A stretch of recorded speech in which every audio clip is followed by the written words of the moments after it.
Hello. Am I live yet? Maybe. Hello? Hello. Hello? Hello. Hi, welcome to the Damien Explained live stream. I am in a new location for a number of reasons that I'll get to in just a little bit, but just don't pay attention to any of the bullshit that I have to say because I gotta get I wrote notes. Like I actually wrote notes down for the sake of this one here so that I could be as concise as possible. Number one, once this, for everybody that's watching this in the future, I'm going to be talking to the future right now. So hello everybody that's watching here, but I'm going to be talking to the future. For people that are watching in the future, I have a few bullet points of different categories. So if you want things to be in a nice organized fashion, I'm going to put like timestamps in the description after we get done with this stream so that you can go through and you can get all the answers in the sections that you actually want to know about. Number two, yes, I'm in a new location. I'm in Austin. For those watching this that have had no idea where I am or why I've been gone for so long and videos have been super sporadic, I am in Austin filming another project. It seems like these days I'm working on project after project after project. And it's true, I am. And I'm enjoying it quite a lot. So I'll explain more about that after I get done with the stream. But the main point of this one is to talk about Damien. If you have not watched Damien yet, there's obviously going to be spoilers. We're going to kind of watch it together here. So just thank you guys so much for joining me on this one. But this is going to explain Damien in all the notey goodness that I've got over here. But the first note that I have right here, most importantly, is a big thank you to Akapara Games. They were linked in the description of Damien. So if you saw them, they're Akapara Games. They're a game development company. They actually made a game that I played. I think it was called Risk of Rain. It was about that adorable little creature in a black and white world. I think they made that one, unless I'm horribly wrong. And I mean, I might be. Maybe I think that's. Hang on. Wait. Hang on. Everybody, back up. I might be an idiot here. Hang on. Acapulco Games. Oh no. Oh no, no one's saying anything to anybody. Rain World. It's not Risk of Rain. Risk of Rain's the other one. Rain World. The right concept, the wrong game. Listen, I was talking about I love these guys. They're so good. Rain World is the one. It's a delightful game. It's a slug cat. I didn't goof. I recovered. All right, this is going to be the timestamp where I say, this is where Mark fucked up. This is right here. He fucked up right here. But it was made by Akapar Games, and I just can't thank them enough for putting so much passion and art into this project. Like, it was just wonderful what they managed to do, and I'm so grateful that they were able to pull it off so well. So with that being said, I want to bring up some concept art and stuff like that. I want to talk about the process of how this idea came to be. And one of my favorite things that they've made is like this. I don't know if this is going to completely break everything, because there's going to be like a little tunneling loop of. No, I don't think there will be. I think it'll be fine. Okay, so ignore chat there right now. I'm only on one monitor right now. I'm trying to do multiple monitors, so everybody ignore everything that else. Listen, this is not a professional. I guess I could just full screen this and this. Oh yeah, that answers that. Okay, that solves the problem. Okay, so I just want you to look. I just want you to look like menacing music, like da-dun, da-dun, da-dun, da-dun, da-dun.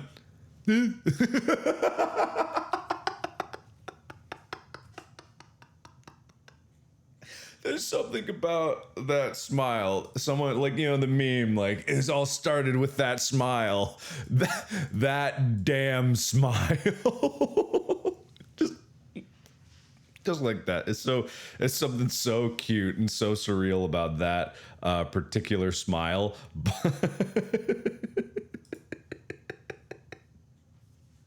I'm sorry, it's just that award-winning smile. Yeah, that okay. But this is the concept art this is the concept art for what we've got going on here. I don't know how to make this better. I don't know, and I can't. All right, whatever. Anyway, so the concept art here is representative of the actor. So we kind of played around with concepts of like how he was going to look. So like I wanted to really convey the idea that he had taken over Damien's body, but he was still wearing like the same type of clothing. It's just like a color palette. Because Damien, the last time we saw him was in a tuxedo, and it was like a black tuxedo, pretty standard. But if we're gonna take him from his red robe and his white kerchief or whatever that was, we're just gonna transplant him over here. So that was kind of like the concept to really like embody how this character was going to come across, because one of the biggest challenges with making animation is like everything has to be conjured up from scratch. Everything has to be thought up from scratch, exactly how it's going to look, how it's going to come across. And in the end, the characters, they really came to life. But when it comes down to like the concept, like you really have to kind of feel it out, and then we have to transfer it how you're going to make this style repeat across. I love this like snowy version of Celine, because she just looks so deadly and just ready to kill somebody. It's just super cool right there. But like kind of the idea of the main colors and stuff like this, it's kind of like any Tumblr mood board or something like this. And here's our boy, the scruffy haired, the scruffy haired dude. So yeah, I with this, I really wanted to give like Damien, like transfer a lot of his personality that came out of his costume in Who Killed Markiplier, and try to translate into something that would exist in a winter theme. And you got your snowy version there. We actually didn't end up really having a lot of like snowy details about it, because it was never actually like actively snowing until the run into the lake. But yeah, so we kind of had we kind of had a lot to play around with, and this was all just communication from Akapara Games. Like they were really the spearhead behind it, and they were doing so much work in just translating these ideas that I had into tangible concepts for the project itself. And in addition to thanking Akapara Games, I really want to thank the members of this channel. And if you don't know what that means or what that is at all, I just want to give a big shout out to everyone that has decided to support the channel through the YouTube's built-in membership thing. Like you guys talking live in chat, just thank you guys so much. Because when I set out to like have this membership system, it was originally sponsors back in July of last year, but just when I put it out there, I really wanted to express the idea that this membership was going to go directly towards funding big projects like this. This animation as a whole is by far the most expensive project that I've made. And just to talk about like the timeline of when this one was made, it was I wrote this, I think, before Wilford Mother-Loving Warstash, or at least I had the core idea before Wilford Mother-Loving Warstash was ever a thing. Maybe it was after, maybe I wrote it after, I can't quite remember. What was it? It might have been after, but it was pretty close. So they were written pretty close together, because I wanted to tell the story of I wanted to basically wrap up the story of Who Killed Markiplier. So just a big thank you to all the members who have decided to generously contribute to allowing me to try to explore these creative endeavors. I learned so much about making something, working with another team, doing audio engineering. I learned so much just in a very short span of time, even though it took a long time for this to come out, because I wrote this back in August, and I meant for it to come out in winter, hence the winter theming. It's all cold, and here we are in May, just a little bit late, but that's okay. But just thank you sincerely to all of the members who have decided to support. And if you want to help me make cool stuff like this, not even just specifically like this, but any sort of big project that I can like really sink my teeth into and really like create and craft and try to do something that pushes beyond just standard gaming videos, please consider joining the channel, like becoming a member. There's a big join button down there, and if you can press that, it'll show you some perks. We do a weekly live stream. I haven't done it over the past few weeks because I've been so busy, and over here in Austin, which I can talk about later, but please do consider supporting the channel. It really does help me make these things a reality. Now, on to Damien itself. So I want to show you, first and foremost, Damien as it exists in the project itself. So this is my premier nightmare of a project. That is 21 layers of audio that I have. I kind of had an organizational system to this initially, but then it kind of got chaos as things changed, and some things required a lot of sound effects, some things required like a little bit of sound effects. This I sunk, just me, probably close to 100 plus hours into just doing the basic audio. That's not including the rewrites, the actual writing, the working through the concept art. Just the audio had to have like this level of detail into it. And I could have made this more efficient because there are some like layers that I initially set out to oh, thank you, Blaze, like that I originally set out to have like come across as this is dialogue, this is it. But then I'm an idiot and I'm scatterbrained, and I was working on this through such a long period of time that things kind of got all over the place. So I won't go through the full thing in super fine detail here. I want to turn over and actually watch through and go through the story beats, but just to talk about like me learning things. Number one, musical mixing. I'm not the greatest at that. I'm not the greatest making music, and really like a lot of the musical work I do is just finding stuff on royalty-free sites and stitching it together. Well, for this one, I kind of mix and match different pieces of music and ambiance to try to create like more of a soundscape. Because like this initial opening piece, like here with the thong, like that.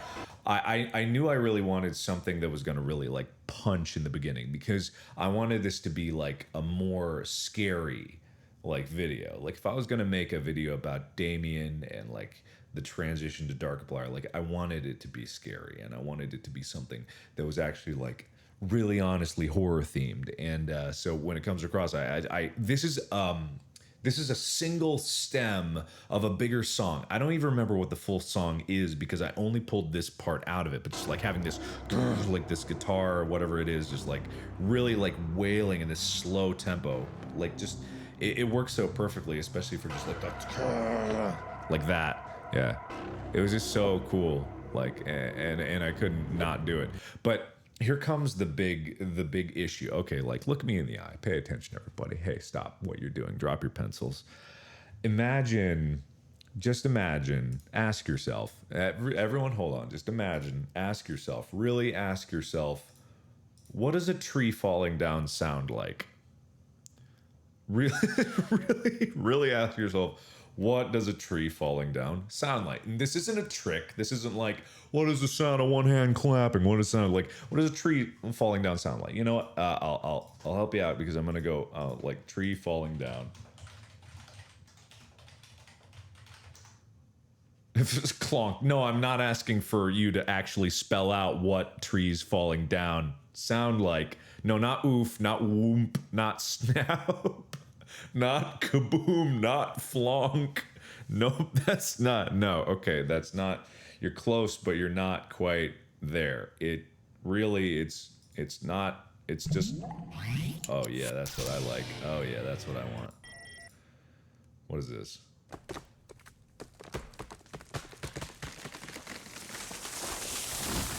That's it. That's what a tree falling down sounds like. Okay, now. To go back to my tree falling down sound effect. Now to go back to my my trees falling down sound effect. It sounds a lot more like this.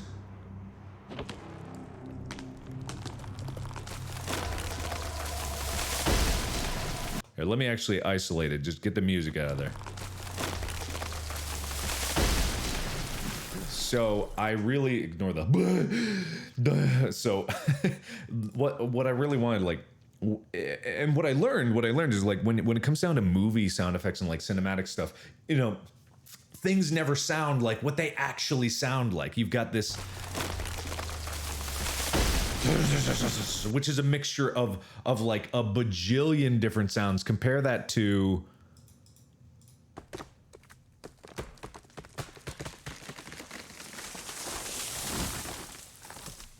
which sounds like a tree falling down. It certainly does, but it doesn't have like this oomph to it. And so part of this process and part of why it took so long is just because like I really wanted this stuff to come out. So like you've got, what is this? Don't you? Thunk. I think it's like a stick hitting like a metal tin with dirt on it or something like that. Thunk. Thunk. And then you've got this like, because it's cold, I want there to be like ice and snow. There's like this like ice cracking and like this ice cracking and breaking. It's a combination sound. And then you've got like wood snapping and then wood hitting a wood pile. I wanted to get that earthy sound in there. You got it had to transition from starting to sound far off. So this is like an actual tree falling. Yeah, that's an actual tree falling. So that what's really built the sound out there. And then you've got this, which is just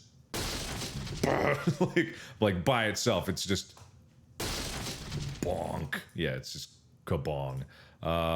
This is wind, more sounds. You can see how my organizational structure went out the window because I was like, all right, 5 audio layers for sound effects. That'll be fine. That'll be way more. So I'll keep the ambiance down here and then I'll keep it all up in here. And then I just kept building out here. And so also like I wanted this bass sound to really rumble out and come across and just be like, all that is like it's a ramping slowdown that I edited of some deep bass. I think a guitar like scratching along a line. So I got that sound and I stretched it and I did that. Every single one of these sounds I edited individually. I didn't make the sounds myself, but you can imagine when it comes to a 20-minute project that's this huge. Every single one of those green boxes in there, I had to individually open up in a separate piece of software and edit and tweak until it sounded right. And then I just adjusted the volume in here. I added some effects in here, like for equalization to make it sound different over there. And just like all this different layers of stuff to make a tree fall down. Oh, sorry. And I got faster as things went on. Like I got a lot faster as things went on. But you know that's kind of like the process behind the whole thing is. And my contribution to this was like aside from voicing it, like I assembled all this together. I directed it and I picked these shots and I wanted to really give an oomph to it. And it's not like all the stuff that I do. This is not perfect. Who's that handsome man in the mirror? So it's just like layering.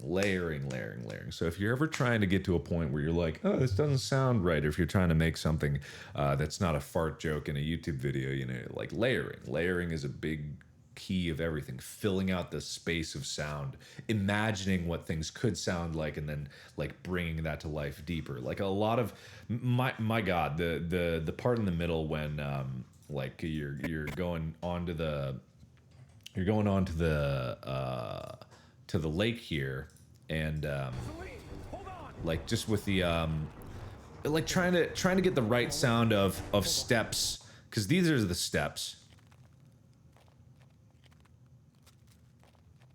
layered on top of this, which is snow steps. So together they kind of fill out like just some movement of the feet, some extra sounds coming in, like to get this like kind of crunch on ice, because there's ice skates on ice that was like the only sound effect I could really sound or find, and it's like clack clack clack clack. It sounded really weird. I did use it. No, we're not recording anything. I did use it. What was it? This? No, that's my dialogue. I think it was here. Was it? Oh yeah, that's like an actual skating. But just the amount of like sound, just like to try to pump into this thing, so really hard. It's not fair. What the hell is it? And there's the deep rumbles, the music, trying to balance all that, and this amazing shot that that Akapara made. Like this, oh man, this is like the coolest shot in the whole freaking video. Just like it's so well done, and just like the beauty of this idea, and because I had this idea and I basically just wrote it down in words, and they just brought it to life. And what that is just like it's the amazing of having really talented people that really know what they're doing, and just talking it over and over and over again, being like, yes, this, kind of describing it. And so like I learned a lot more about just like getting my point across, getting like what I want out, like really like getting things down to the nitty-gritty details, because there's a lot of times when you're making something and you can tell it to somebody, but it doesn't always work out. Doesn't always work out because people will misunderstand what you want if you're not communicating enough. So like that's just another part of learning. And all the previews basically came from this one part here. And this was just me trying to like really like embody this like transition, like the world's shifting out from under him. I'll get into more detail about what everything means and stuff like that, but just to really appreciate, like I want you guys to understand that like this was hard. This is hard. Like it's just really hard, and that's why I'm so unbelievably proud of how it turned out, and I'm so unbelievably proud of the work that Akapara put into it, and that's why like I want you guys to know, like with these projects, like I take them very seriously, and I take them very seriously, I guess. But I mean, like I treat them with the respect that they deserve, because I don't want to do anything that that I don't know how to do properly. And if when I wrote this idea, I was like, I don't think that this is something that I could film. Like it didn't seem like something that was going to be feasible to film. I think when I first wrote it, there was I had this idea that it was going to be more like a radio drama that was enhanced by art, like just a little bit. And then I saw like these cinematic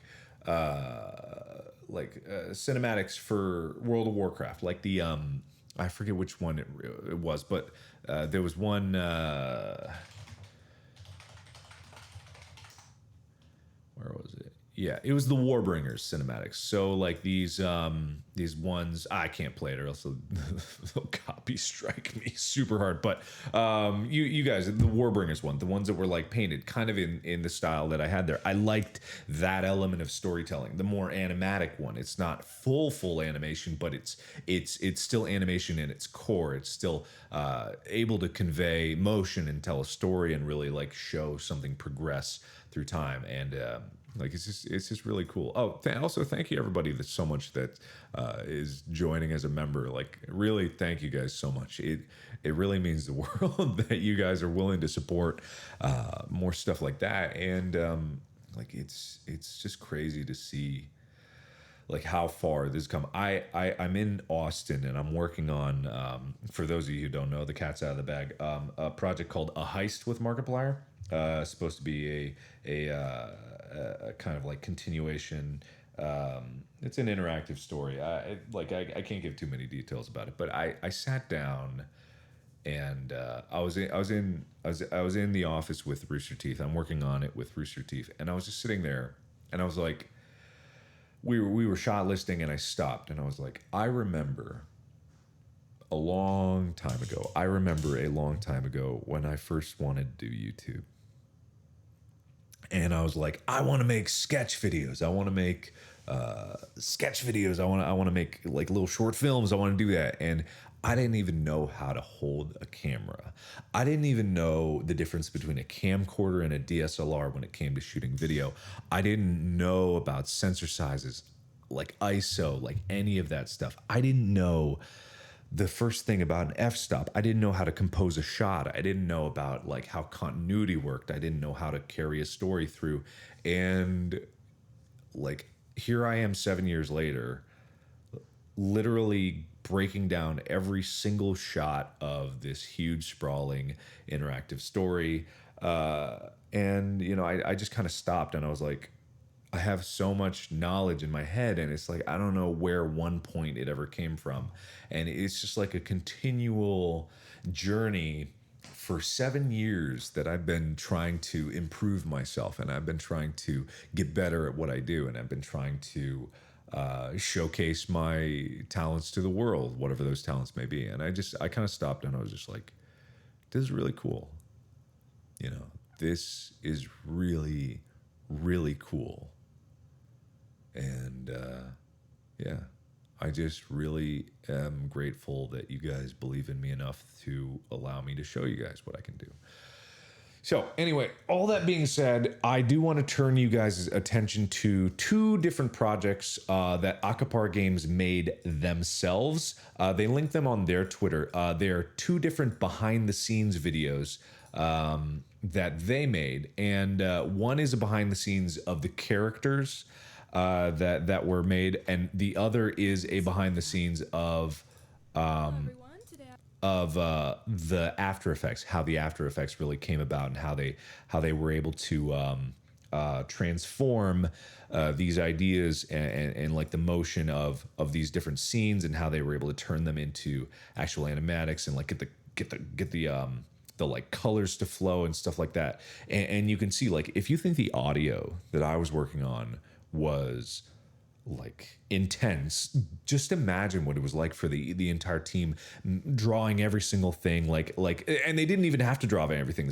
These characters were actually like 3D models. Like, these were 3D models that they had. They kind of made a base model out of the concept art so that we could pose them, and then they hand painted over the models themselves to make them feel like art, to give them more personality. Oh man, the storyboards, like the storyboard artist was great, like with what he was able to do, and just like how he was really like the key to transform these ideas into what we really wanted. So like you have the art, and then it goes to the painting process. So you can see how the initial pose from the 3D model is used as a base for eventually the art, which like also goes over it. It seems weird to say like they had a 3D model and then they painted over it anyway. Why wouldn't they just paint it from the start? It is infinitely easier to work from a model and have a base structure and like the character be there and then add details in hand painted than it is to just hand paint everything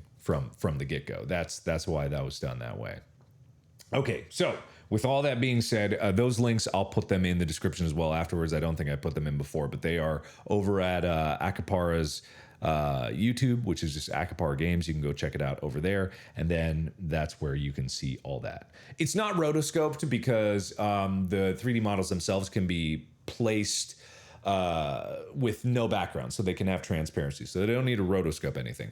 And they build the backgrounds separately. Some of them are hand painted, some of them are 3D. So like it's a mixture of a lot of different arts. You got the 3D modeling, you've got the painting, the over it, the effects in After Effects, transforming it, bringing it to life, using these Photoshop files in After Effects to really get the layers to like pop and move and stuff like that. So go to Akapar Games on YouTube and look for the links if you're watching this in the future in the description down there to check out these videos if you want to know more about how exactly this was made. Now, what we're going to do is we are going to do what we've done for the past few projects, and we're going to go step by step of Damien. We're going to watch it through, and I'm going to basically give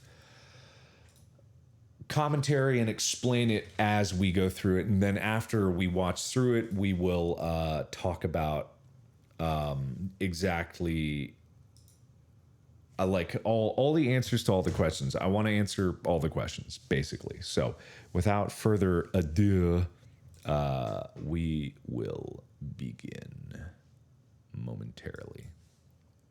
One second. Gotta make sure something's all righteously good here. There we go. Nope. Yeah, that's good enough. Is that good enough? That's probably good enough. I don't know. Whatever. It doesn't matter. Okay, so without further ado.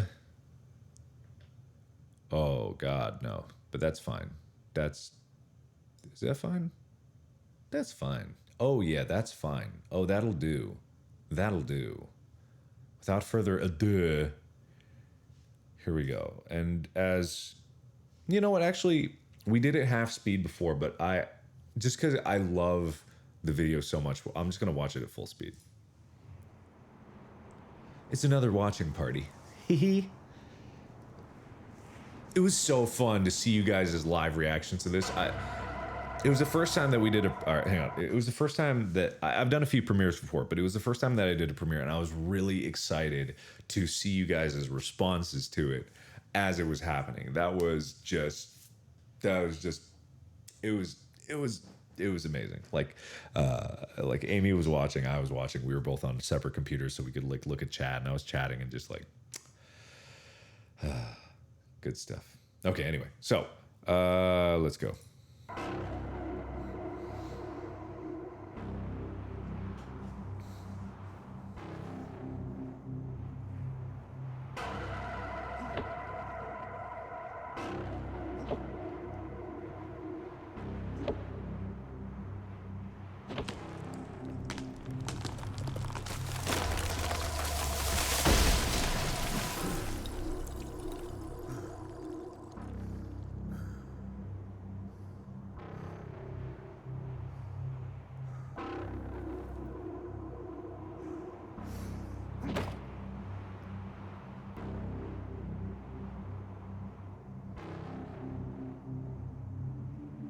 Okay, so just to break down that first segment and what I really wanted to convey, a lot of people picked up on this, but you know, I just to show, I released a video 9 months ago, called "Go Back to Sleep." I released it at like midnight. And a lot of people will see and they're like, oh, these are parallels. And basically, yeah, you're right. These are parallels. Because you can see like the opening shot of Damien from this. And what I wanted to do with this just shows how long ago I wanted to make this. This was in August of last year. I made this because I wanted to make Damien.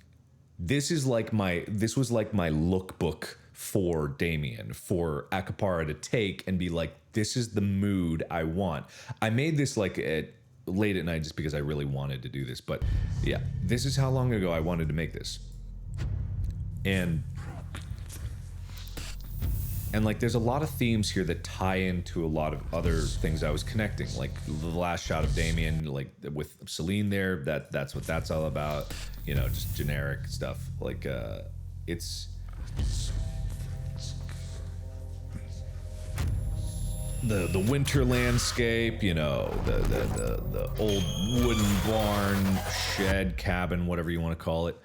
And like the concept of like go back to sleep and stuff like that, like it really plays out in Damien in such a cool way. And yeah, it's just like what the most frustrating part about things like this, and realizing that when you have to work with other people who can do things that I cannot, it takes time. It takes a lot of time. 9 months of work to plan out this and try to get this going, and all of this also like offshoots of this kind of idea that I was bringing up after Who Killed Markiplier came out. You know, I wanted to make one thing to really finish off the whole storyline with that, and I'll get into more details about that later. But just like, I really wanted something that was going to set the mood, and I feel like the first minute of Damien is just part of like the coolest opening sequence I could have possibly hoped for. But anyway, so the next is like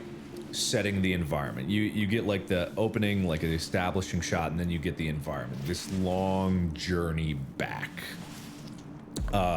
carrying wood an indeterminate distance, and I wanted to really like let this play. Like, this is just how far Damien went. Every day Damien had to go this frickin' far just to get wood. and like it's this long journey. Like this isn't even conveying how long it really is. Like it's a long walk, and like you can see that in the last shot, because in the last shot when it's sweeping over the hills, like there's he just has to cut farther and farther down. But yeah, and then like getting Celine back in here and really like having Celine be this like Celine like not having a speaking introduction into this, just like being there as an observer, just watching, like just leering over Damien's work, just sitting there and waiting for him to come back. Like I just wanted to show that. Don't slam the door. Don't slam the door. Don't slam the door. Okay, so yeah, with like that journey. With that journey, yeah, destroying the environment. Yeah, that's pretty much what it was about. Yeah, because she has a job to do while he's resting. Yeah, don't slam the door, the damn door, the door. So what I really wanted to do about this, and I'm going out of order from my notes, but I wanted to flesh out Celine as a character, because Celine in Who Killed Markiplier was a very unknown. One of the things that I want you guys to know is that I am not a perfect writer. I'm not a great writer. I am better than I was, but if I'm just now getting decent, 2 years ago I was not a perfect writer. So when Celine was introduced, Celine was not a perfect character because her motivations were unknown. And I'm okay with like a sense of mystery, but if a character's motivations are unknown and then never determined, that's not good writing. Like, because then you have no idea. It's such an open-ended thing. And so all of the ideas of like don't trust the seer don't make any sense, because you don't know what the seer wants or who the seer is, or like who like the seer like represents in the story. So when I wanted to tell this story, I had this idea that I wanted to make Damien and Celine brother and sister, and because it made sense, like there was a resemblance, and like canonically I just wanted that to be the case. And also adding that layer really made Celine's character a lot more robust. It made it so that she had something to care for, and it made her motivations very known. Like she's there to protect her brother, and like that's her big overarching motivation in this. And so like this opening dialogue, I needed to have it play out in like this quiet way to, number one, show that like, you know, Damien has a job to do, and it's a very simple job, but he mentions something that's different than in here, and I'll just let it play. I saw a flower today. Shouldn't be long now before spring. Or there's still a few more weeks of winter left, and that flower will die, cold and alone. Or that. Either way, winter can't last forever, Celine. With any luck, we'll be able to get out of this cabin soon. Luck doesn't keep the fire going. Luck won't change the weather. And luck definitely won't put food on the table. Well, I mean, if you think about it, you probably do need some luck in finding something to eat in the middle of winter out in the snow. Good luck. Whatever. Try not to burn the cabin down while I'm out. Aye, aye, Captain. Did you really see a flower? Yes. A little pink one. Silly thing. Probably dead by now. Get some sleep. You look tired. So, with this, like, mostly, like, I wanted to write dialogue that was, number one, to establish how their relationship worked together, like Celine's nature of being like this overprotective, like controlling older sibling, like very typical, but also, you know, they have a nice dynamic, and I wanted them to be, you know, friendly, and I also wanted to showcase that this flower is not normal, because, you know, no one at this point knows that like things are looping over and over again. No one knows that, but that's why Celine stops at the door case and is like, did you really see a flower? Because I just wanted to show that like this was something, this is an anomaly. And originally, like, this script was a lot longer. But with animation and like costs of animation, I pared it down. It was originally going to be like 30 minutes or something like that, and then I had to squish it down. Like a lot of the ideas are just like really squished in there just because of limitations of time and stuff like that. Yeah, the flower. Yeah, the heckin' flower. Yeah, heckin' flower. Yeah. Okay. Yeah. So like you're starting to sound like mom. Happy Mother's Day. I don't know. Like, yeah.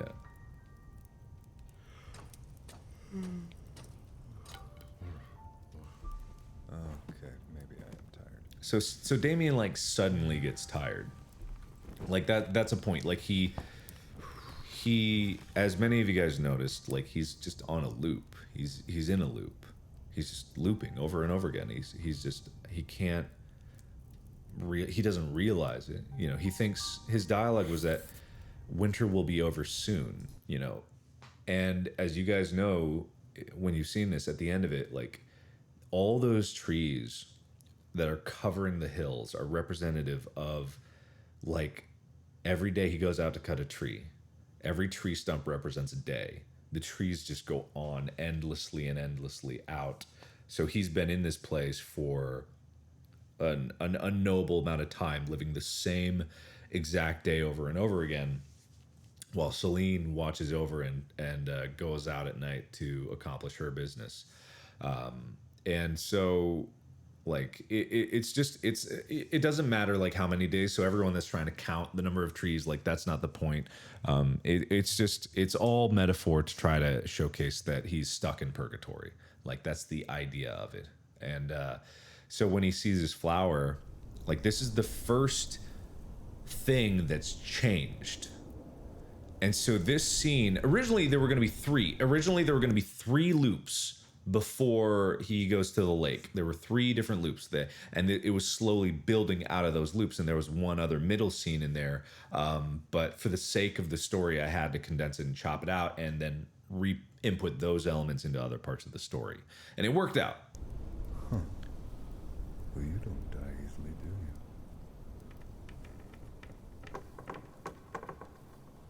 Well, why'd the music stop? Hello?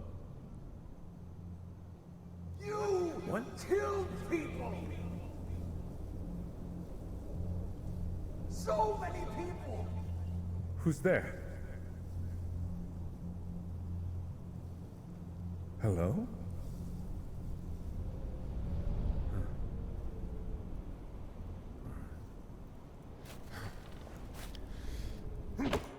So with this, like the flower, everyone's always debating like what the flower is, what breed it is. It doesn't matter what breed it is. What matters is that it's pink. Like those dialogue that plays out there, they are exact lines from Wilfred Mother-Loving Warstash. And the point that's trying to convey here is this flower is the first change in his environment in anything. Like the whole motif is like winter is turning into spring, like as a means of suggesting that he's leaving this purgatory.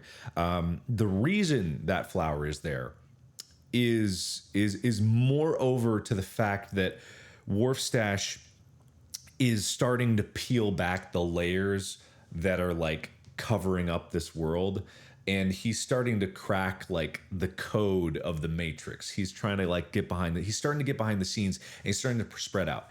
This flower, it's not a conscious reach out from Warstash to Damien. It is just a result of Warstash actually like coming to terms with what's happening and where it's going. Time is very like wishy-washy in this place. Like I wanted to really convey the sense that, you know, time when it comes to ideas, you know, there really is no start and finish to it. Like an idea, once it exists, it has always existed. Like I kind of like wanted to convey that, like once the idea comes across for Warstash that he's really like starting to come to terms with who he is and what he's doing, like it echoes beyond that, and it can kind of lead cracks in the world of the environment itself. If like everything is just this one unified space of like in the house or in the upside down or whatever you want to call it, then someone breaking the rules over here spills out and affects everyone else who's also in this place. Because if the rules change, then the rules change for everybody. And this is just like a first clue of what's happening. Does that make sense? Probably not. But all that dialogue is saying that this is a result of Orstash. It's not a conscious choice of him. It's not him trying to help Damien. It is just a result of that. Because I wrote this in Wilfred Mother Loving Warstash at about the same time to both wrap up this story from the two angles and of the two angles of the two main characters, and then really give them resolutions and use these as vehicles to answer questions that came up out of Who Killed Markiplier. So that's what that is. So then he comes back to the cabin and he's looping again. Don't slam the door, Damien. Don't slam the door, Damien. Yeah, sure. Don't slam the door. Don't do it. I saw a flower today. Shouldn't be long now before spring. Or there's still a few more weeks of winter left, and that flower will die. Hold on. What are you muttering about? I heard. So the thing that I was most worried about going from 3 loops to 2 is 3 is the minimum amount you need to establish a pattern. But with 3, like there just was, it added like another 5 minutes, and it was just too much time in addition to the other things that I had to cut out. So like I really wanted to convey that right here. This is, you know, it's not ideal, but it's like okay because you guys caught on that like, oh, there's a loop, he's getting it. Otherwise I would have put 3 there, and there were some other set pieces that I wanted to convey that really showed how the world was breaking before it just went from flower to suddenly lake, you know, like that. That's why that feels a little bit like sudden. What? I heard a voice. As clear as I'm hearing you. There's no one else in these woods, Damien. But it sounded far away. I should have followed the voice, but it trailed off. And I had to get back with firewood. But we have plenty of firewood. Damien, there is no one else in these woods. If there were, I'm sure I would have run into them by now. I'm sure you would have run into them by now. You're not getting enough sleep. You need to sleep. Are you staying up while I'm out? What? No, I'm fine. I'm not even tired. What about you? Aren't you tired? You're always awake by the time I get back. I'm not a growing boy like you, little brother. Oh, please. You're older by 10 minutes. Which is just long enough for me to be in charge, so shut up and go to bed. That doesn't make you in charge. How does that make you the boss of me? Just be careful. I don't know. Maybe I'm crazy, but whatever I heard out in those woods, it didn't sound too friendly. So just be careful. I can take care of myself. Don't slam the door. You always need to be right. Sometimes I'm right. Sometimes I know things. Whatever. Okay, so let's pause there for a second. So with this one, like something is definitely changing, and that like worries Celine, because like she's going out every night to hunt for Actor Mark. She's not going out there just to watch guard. No, she's going to fucking kill him, and she's just got to find him first. So this kind of duality between it and like it plays off of the whole thing that I've been hinting at for fucking ever. The whole go back to sleep. It's time to wake up. Like you need to go to sleep. You need to wake up. It's this duality of the two of these characters having to share like a body. Like I wanted to write this as if like, what the fuck is it like for two people to share like a single life, like a body like that? And so the way it plays out is like Celine made this place for broken things. The broken things is Damien. Damien is the broken thing in this. like Celine made mistakes in Who Killed Markiplier, and that wasn't conveyed properly. But she made mistakes. She misjudged what the actor was capable of, and so when push comes to shove, like and everything goes wrong, the one person that Celine is going to try to protect is Damien. Like that's what she's going to do, bar none.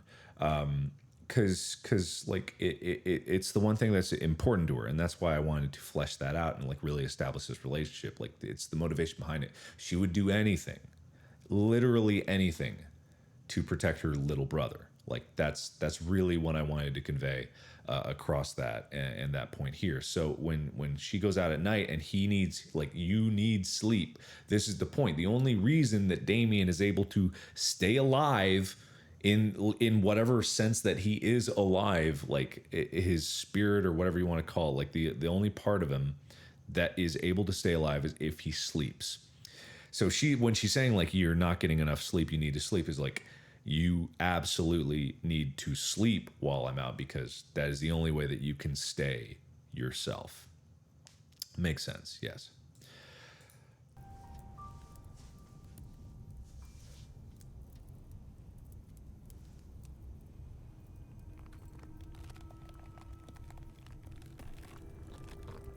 Well, that's weird. What the hell? That wasn't there before. How did I not notice this? Why can't I see myself? What the hell is that? You aren't quite feeling like yourself, are you?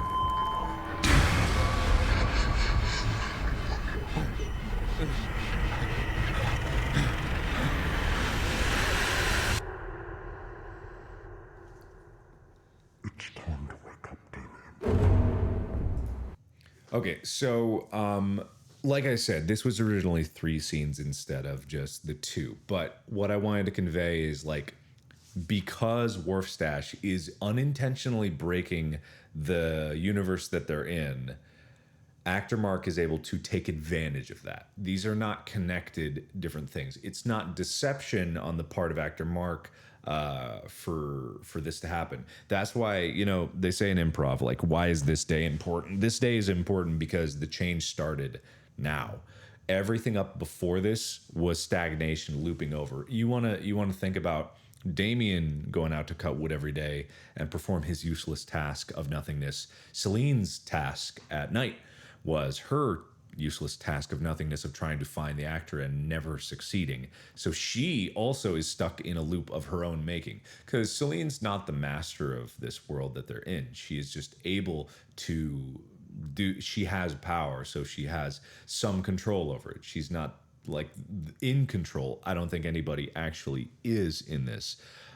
So it's just a matter of, you know, it's just a matter of them both being in purgatory until Wharfstash coming to terms with his own place in this world and coming to terms with the things that life has thrown him that causes things to spiral downwards.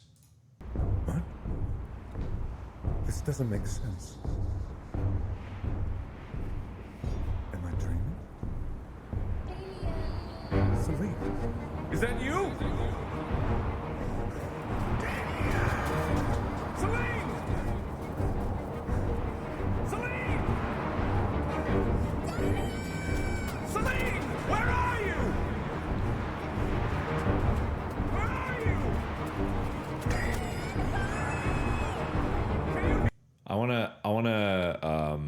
I wanna point out real quick, this music, let me see if I can find it. This music, it's really menacing. It's really cool. It's very driving. I like it a lot. But the original music is what was it? The original music is not. the original music is where is it? I know it's in here somewhere. Was it this one? This one? Yeah, it was this one. Okay, so sounds really menacing at first, right? Oh yeah, I'm feeling this. Okay, this is cool. Yeah. And then, wait, there it is. Okay. Oh.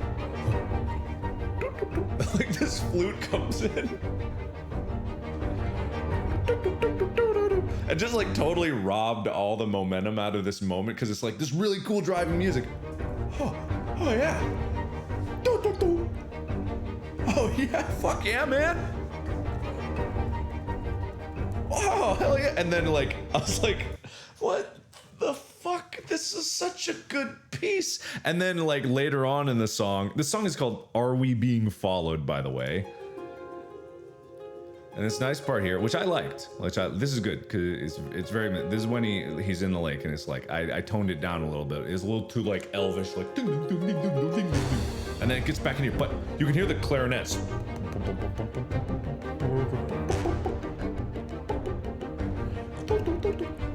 And so.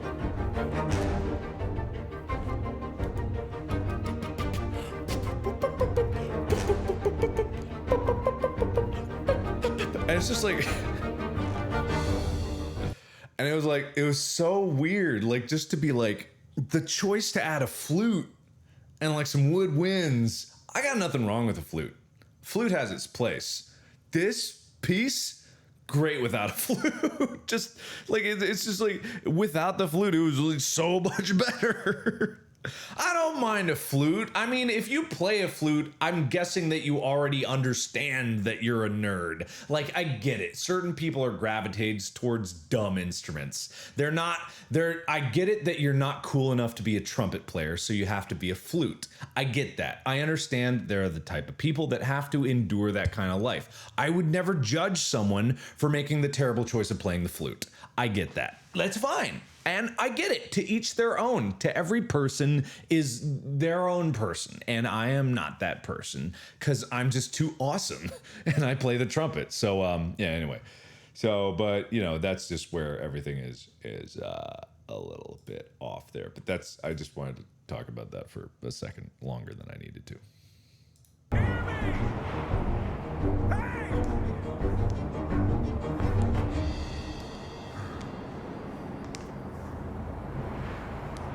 Celine?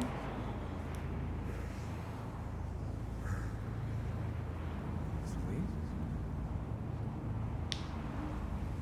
I've never seen this lake before. Right.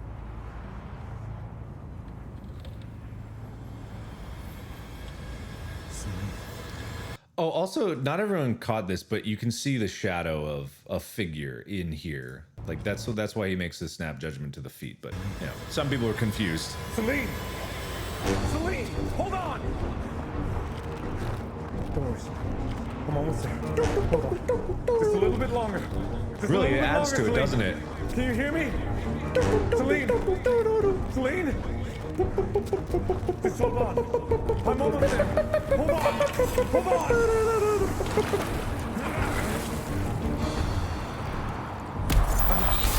It's not fair. Is it?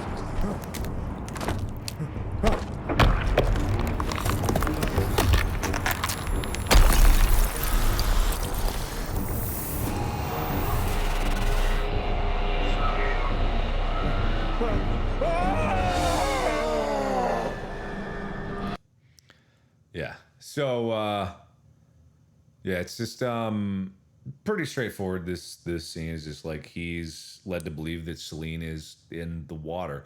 The other scene that was deleted from this and had to be rewritten was this was going to be a progressing thing where the first night he goes and wakes up and sees the flower, and then he comes back, tells Celine about the voice. He goes to sleep. He wakes up from the door being blown open. So it's like every night you can hear Celine locks the door, locks it in. There's no locks on the inside. It's locked from the outside, which Damien is like, that's not weird.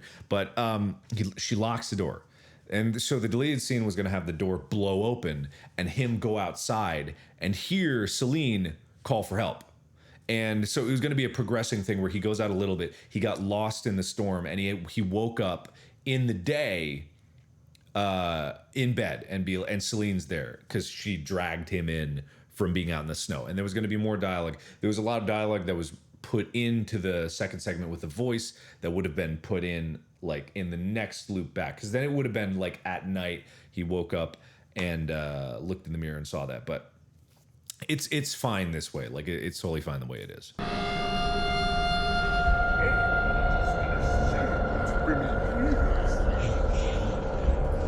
Huh? Was there a flower? Oh yeah, this the flower when it, what is it like right there? Yeah. It's a flower. I didn't write that in. That was added in by the artist. I just thought it looked cool. A lot of people try to discern meaning out of every single little nuance of what happens in anything. Not everything has a meaning. Some things just look cool. Like that. Like it's cool. It's cool to see. I mean, you draw whatever meaning you want from it. Like a lot of what I write. Like it's when I talked about Wilford Mother Loving War session, I was like, everything is very plain there. And it is very plain. With this, it is very similar. Everything in this is very plain. Everyone's like, it's so complicated. It's so crazy how convoluted the story is. Like, it's really not. Like, the details, the nitty gritty, the nuance, the minutia of it. You're too focused on the minutia of it all. I literally wrote that line because people are always like, but what about the vase that was in the living room, and why was it had a tint of red and maybe some blue in there? And it's like, you're too focused on the details. Like the point of a story is not to get wrapped up in, you know, in all those tiny little details of those things. Not that the details are unimportant when talking about a story, but there is a line at which it becomes bad, because then you become over analytical about things, and you wonder what the meaning of everything is, so you force your own meaning into it, and like then things can spill out and not make sense. What about the snow though? I like the winter theme. It's cool. Seems like purgatory. Seems like stagnation. I like the thing of going from winter to spring. It's just good. I liked it. Because vases hold flowers. Yeah, very funny. Very, very funny. Also, this shot, like, I'm not 100% sure what this represents, but it's fucking cool, right? You know what I mean? Like this, you know, people are like, this represents the souls of the people that Darkiplier killed. And like, Darkiplier doesn't kill anybody. It's just like, this is just fucking cool. Like sometimes the rule of cool wins out over anything. This is really fucking cool. It's just a great shot. It's so cool. Like I love the whole ideas of demon faces peering out, like, and all these like the Damien dead face. Like, bro, it's so cool. It's just fucking cool. Sometimes the answer is just it's really cool. Like really fucking cool.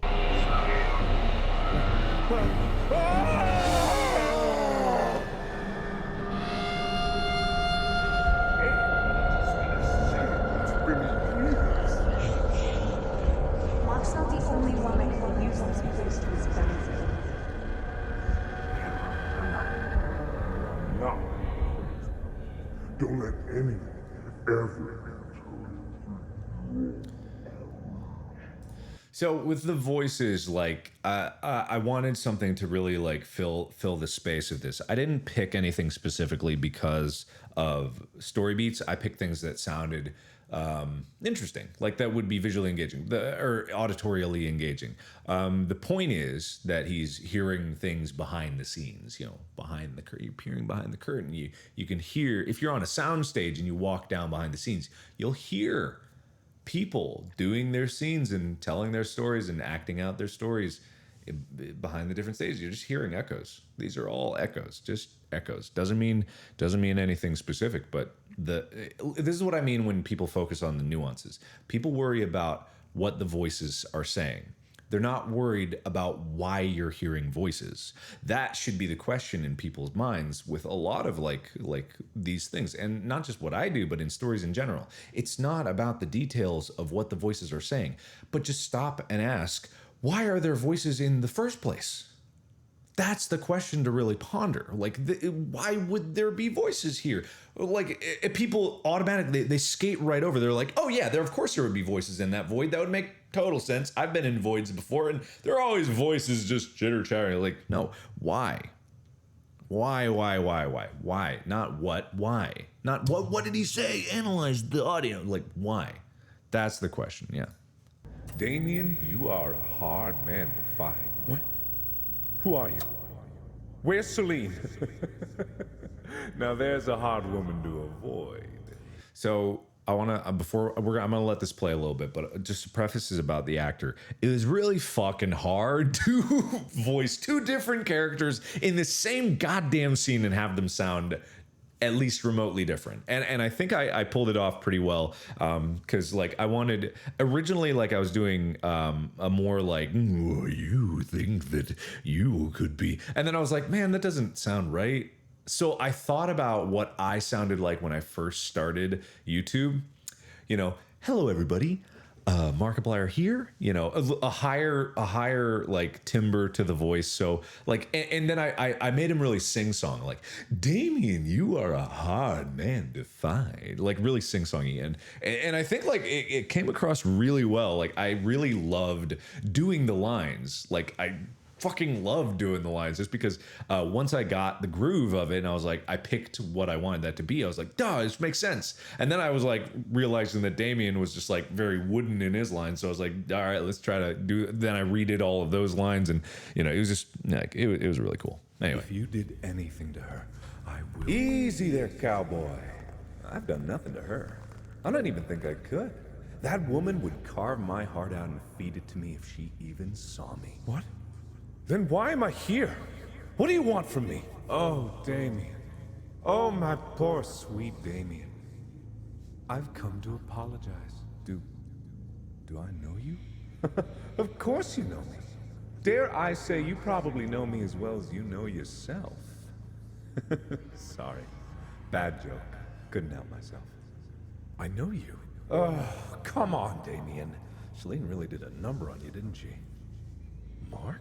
And circle takes the square. Took you a while, friend, but you made it. all right. For those of you who are wondering, that line there was so intentional because that is a reference to the 1950s show Hollywood Squares, and that was specifically meant so you would know the exact year that. No, not at all. I thought it sounded like what he would say. I wanted him to say something that was kind of like game showy and showboaty, like Hollywoody, like act what an actor would say.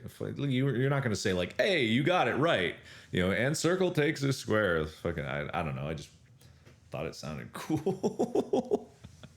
And yeah, they have this, he and Wilford have the same line about how Celine would rip their heart out. I wrote these two at the same time. I wanted to really convey from two different people who are both making who both at this close to this time in the story were saying apologies. Originally, this is going to be like minute 15, and I think that happens at minute like 12 or something of Wilford Motherwell having Morstache.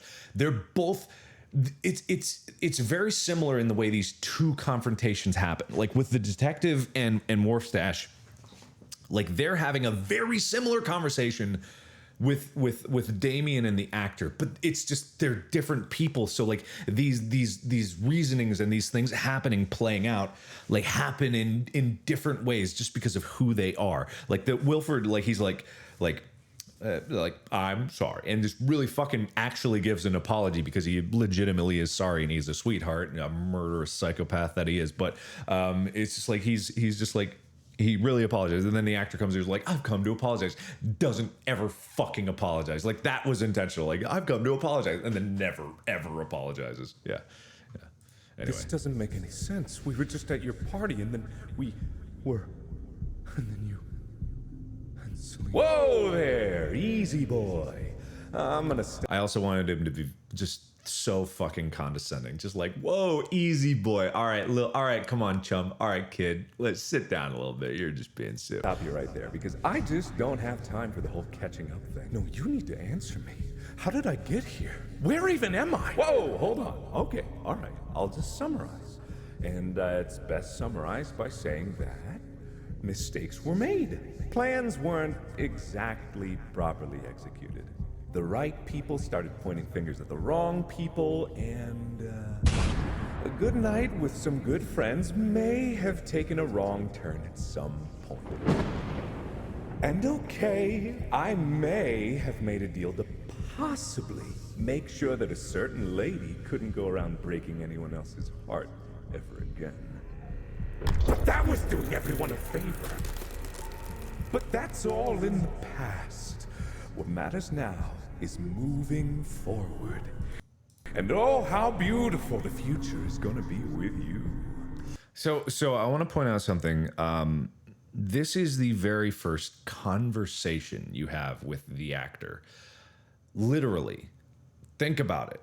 The actor in the entirety of Who Killed Markiplier only said one line, and that was "welcome, welcome, welcome." Or he had a couple lines, but one paragraph of text was all the actor has ever said up until this point. He didn't say a fucking thing besides "it's not fair, is it?" And it's just like, that was all.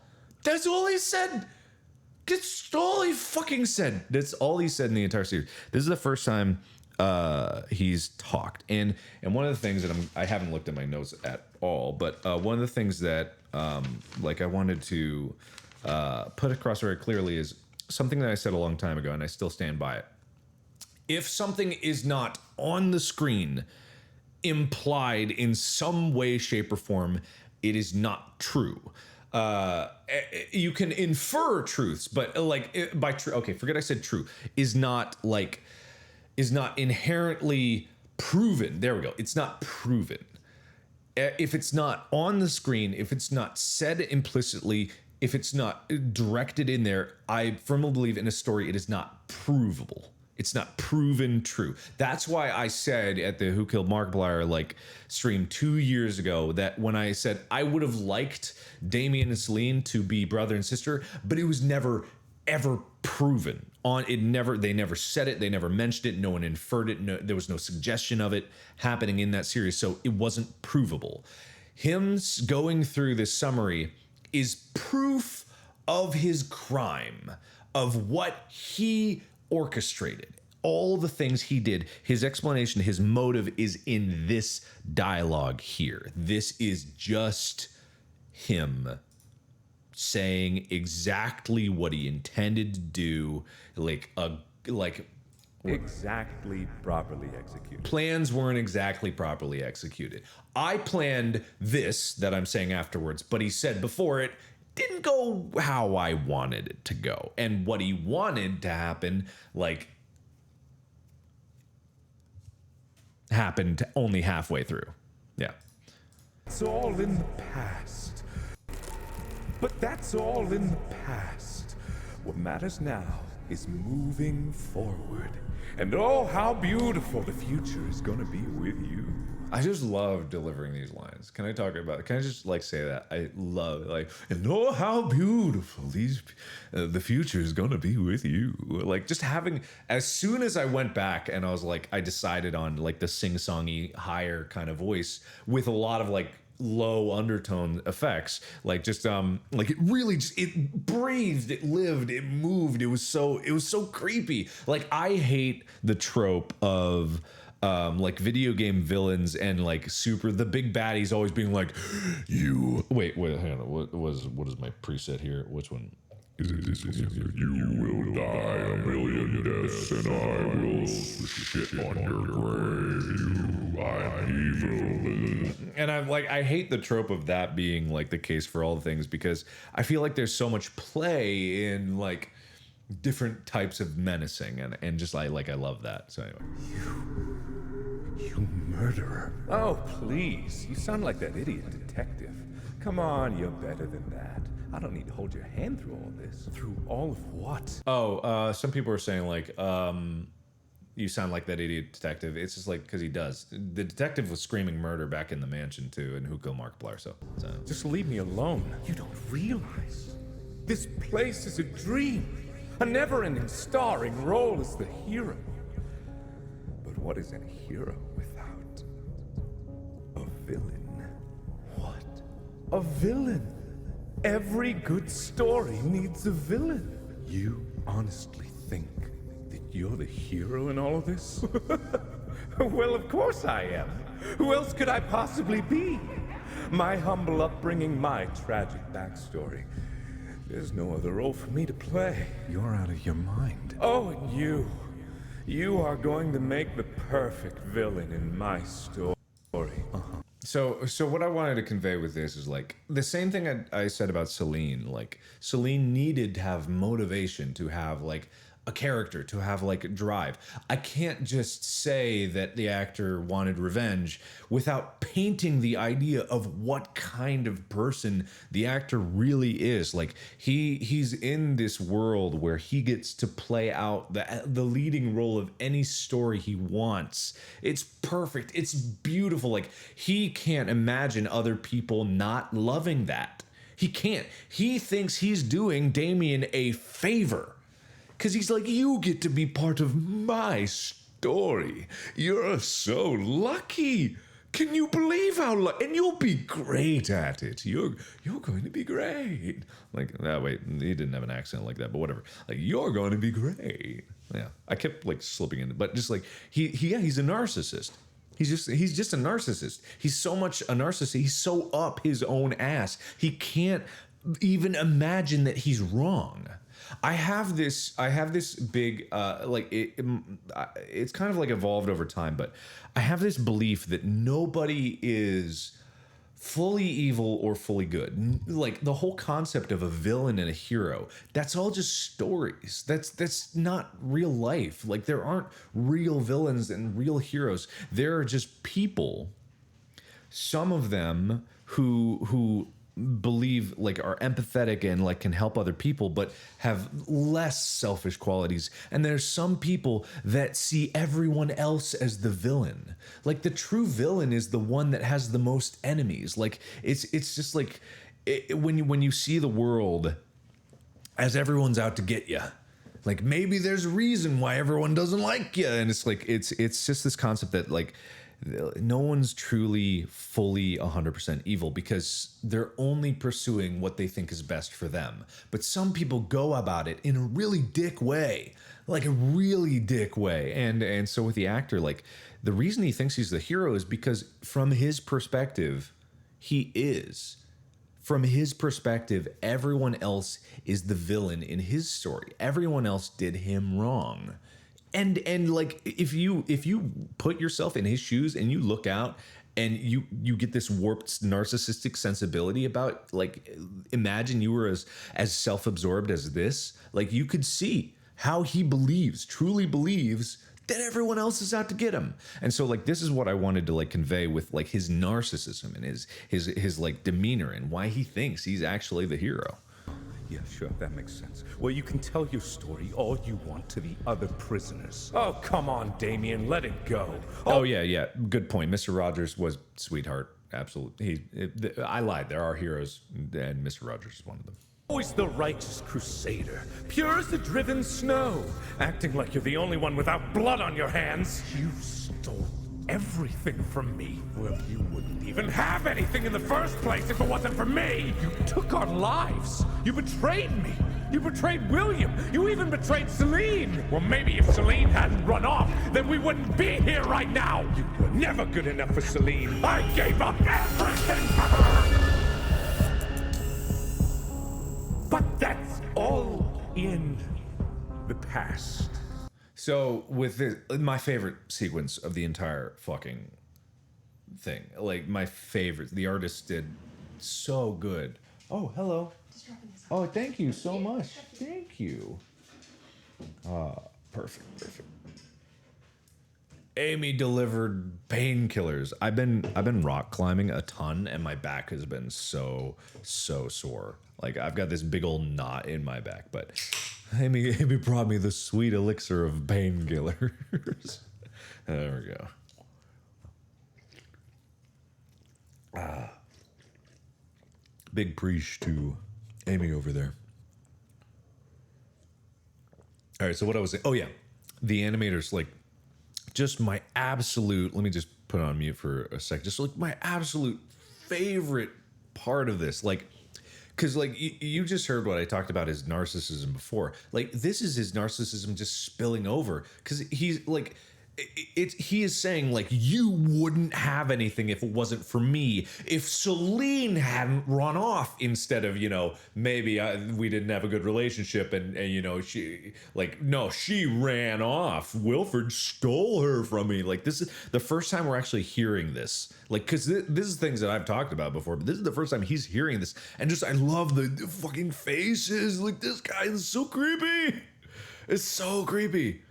And like Damien's also getting pissed off because he's like, you're so stupid. And just like the way this Then we wouldn't be here right Yeah. now. You were never good enough for Celine. I gave up everything for her.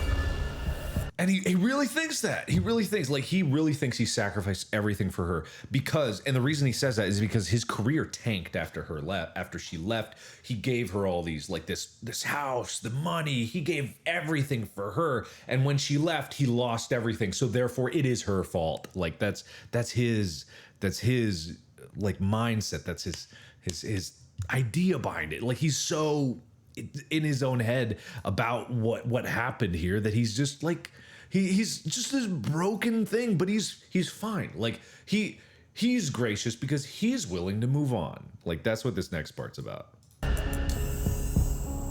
But that's all in the past. And now, I'm here to show you the future. I don't want anything to do with your future. Just go drop dead and let me live my life in peace. I hate this shot. I hate it because it's just my mouth just way too close. Yeah. It's not. I hate it. I hate it so much. I hated looking at it. I hate it. It's too close. I hate it. Live your life in peace. Oh, my friend. What has she kept from you? No matter what tricks Celine tries to pull, what's happening? There's no ending for the likes of us. Not anymore. Okay, so him saying these words, Damien, he's starting to remember, but he doesn't remember everything. And he definitely doesn't understand anything. That's kind of like his shtick at this point. You remember in The Void, in the 4th episode of Who Killed Markiplier, Damien's just like, I don't know what the fuck is going on. Like it's kind of like it's kind of like he's just a big dumb softy. And it's just like he's a little slow on the uptake. So he literally is like, leave me alone, let me live my life in peace. And that's where actors just like, oh really, okay, is that so? Yeah, he's just like he's just like, Damien, you don't, oh man, you're so far behind the times on this, because Damien doesn't really remember what the last few steps, like he doesn't remember losing his body, he doesn't remember any of this, he doesn't realize that he's kind of dead. Like he doesn't. That's the point of these, the interstitials of like him seeing his reflection as a rotten corpse. Like it's no ending for the likes of us. Not anymore. What? It's just like all reflections of who he is. And like there was when I talk about how like I wasn't a great writer in Who Killed Markiplier, is like, I wish I had trusted my first instincts, because the first iteration, I'll go ahead and tell you this, because it doesn't matter now because it's not canon anymore, even if people will run from it. But I'd rather get everything out on the table in this one as opposed to hide something later and just being like that. The original ending for Who Killed Markiplier was not the Damien and Celine take the viewer's body. The original ending was still the actor steals Damien's body, but then Damien was going to be forced to inhabit Mark's old body, the broken one, the one that been stabbed 37 times, the stuff that all that happened to that was the original ending. And I rewrote it, and I'm glad I rewrote it, and I'm not glad, because I like the feel of the current ending of Who Killed Markiplier, way more than I did the other ending, because I loved the emotional, even if it was so sad, like the emotional moment that Warfstache had, that was so like, I love that so much, and I like that. But it also made a lot of problems, like for like trying to figure out how to write anything beyond that and answer a question. Like it was one of those things where the rule of cool took over like what I wanted, and it was just like going to be. It was going to be like, it was a very much more emotional and much more like impactful, and it had, the ending was very, it had this punch to the gut that I really needed at that point, especially like because when I wrote Who Killed Markiplier, and especially like in the months after that, I was in a really low place. And it's not that like I was in a low place so I wanted to make others suffer. Like that's not what it was. But it's just where my mindset was. I wanted that. Like I craved this like really, really tragic ending to it, and it fit. Like it also wasn't one of those things where I was just like I'm sad so I want it to be sad. It's like it really fit. Like it was a combination of a lot of elements. And but the original intention was that Darkiplier was going to be inhabiting the actor's old body, and that's why he was like dead and you know, this like zombie kind of thing coming back to life. But I'm telling you this just to let you guys know that I'm not a perfect storyteller. I'm not a perfect writer. Not everything has a nice tight bow wrapped on it. Not everything is perfectly executed. And when I'm saying that, I'm saying you don't need to make everything fit to tell a decent story. You also don't need to have everything fit for people to appreciate a story being told. Not everything has to be perfect. Stories are just that. They're stories.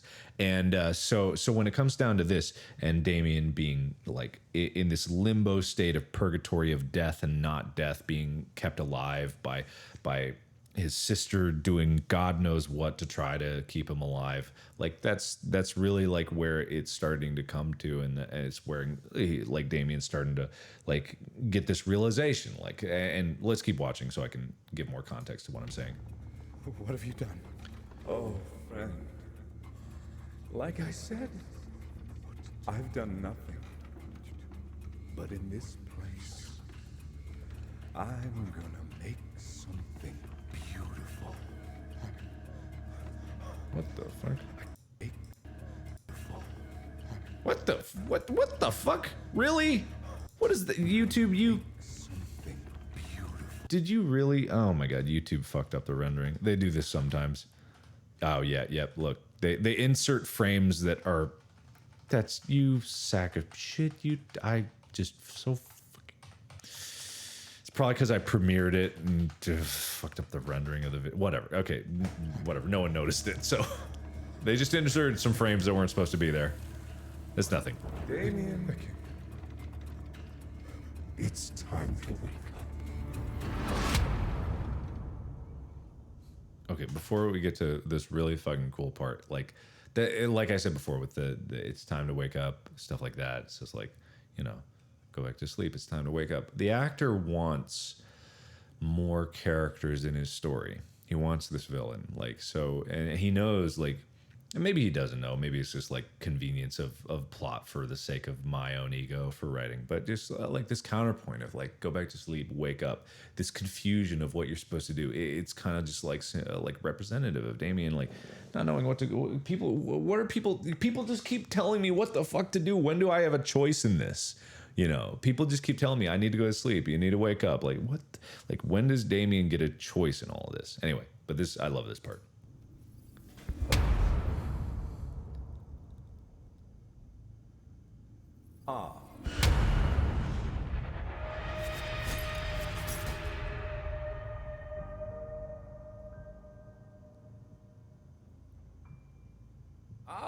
Celine, so good to see you.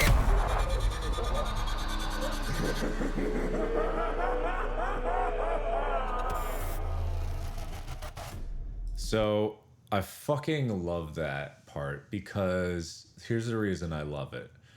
For so long now, people like the Wilford and the actor have been like, man, if Celine even saw me, she would rip my fucking heart out. And just like, I really love the idea that Celine is just a fucking badass, just like, and this like no hesitation, just like, you know, it's just like you get one moment, and I really wanted to like bring the mood down. I had this music like kick up, just like this is like Celine's music like theme from Who Killed Markiplier. Like it's real calm.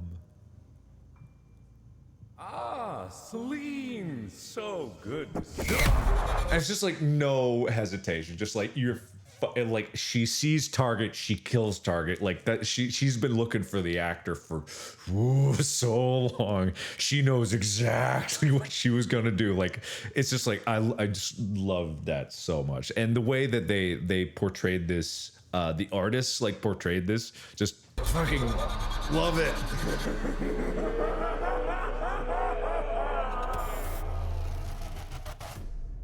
Yeah. Oh man, I love it. I fucking love it. It's just so. Yeah. I have no idea what just happened. And there's dumb old Damien. What the fuck just happened? Yeah. Are you all right? No, I'm not all right. I've never been less all right. You need to explain to me what the hell is going on. There's no time to explain. Why does everyone keep telling me that? I spent God knows how long chopping down trees with nothing but time on my side, and suddenly now there's no time! I'm so sick of being a pawn in other people's games. Just give me a straight answer. For once. Celine. Am I dead? No! So, like, there's a lot that to unpack in this ending, and I actually rewrote this entire ending. Originally, it was going to be much shorter because I was worried about, you know, it getting too wordy and too big, and I was trying to cut down time as much as possible. And I realized like the ending, like I couldn't just leave it on this unknown note, like this unknowable note. I mean, it was a perfectly knowable ending, but it was just so short. It just didn't really give Damien a chance to make a choice. Because I wanted, it's so important. Like I've been hammering about like characters and like what they want, their motivations. Like Damien just wants to be able to make a choice. Like he has had no say in anything. His original like saying, his motto, his part from Who Killed Markiplier of the three characters in there was life is ours to choose. And he has not had a choice this entire time. Like I couldn't leave it with an ending that didn't give him a choice. And that's what this ending is. So like he literally is just saying like I'm tired of people yanking me around, people fucking with my life, you know. And when he asks there like, am I dead, he wants to know. He doesn't, like, he's ready to face the truth. Like it's one of those things where it's like you don't want to know the answer, but you have to know. Like he's got to know. This place doesn't make sense. Like he's just been told by the actor indirectly that he's dead. Like him when the fire goes out, that's him feeling like I wrote in a line that before I rewrote it, like pretty soon after I initially wrote it. Those was like, I can't feel my heart. That's him. He can't breathe. He can't feel his heartbeat. That's what's implied there. Is just he feels dead, cold. He feels cold. He feels dead. Like just that's implied.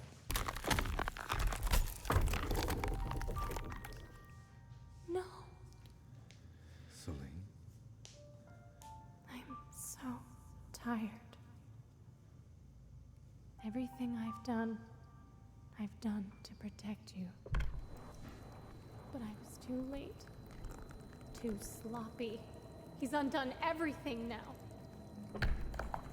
But he hasn't won yet. Celine, you can't keep this up. Shut up! You have no idea what I'm capable of. Let me help you! I remember now. I remember what he did. What we did. Man, I love that music so much. I knew I wanted to use it in the endings for both Wilford and Damien. Like I wanted to use it. I knew I did because I wanted to carry on this feeling, you know, this like emotional connection to the ending, and with this one, like like it was so beautiful. I dropped it in, and with almost no rearrangement of the music itself, like it fit. Like I don't know if I just write the exact same way with all of my endings, like it's just like, but it fit like perfectly, just with that moment where Celine says she's tired. Like Damien, he sleeps at night. Celine has never slept this entire time.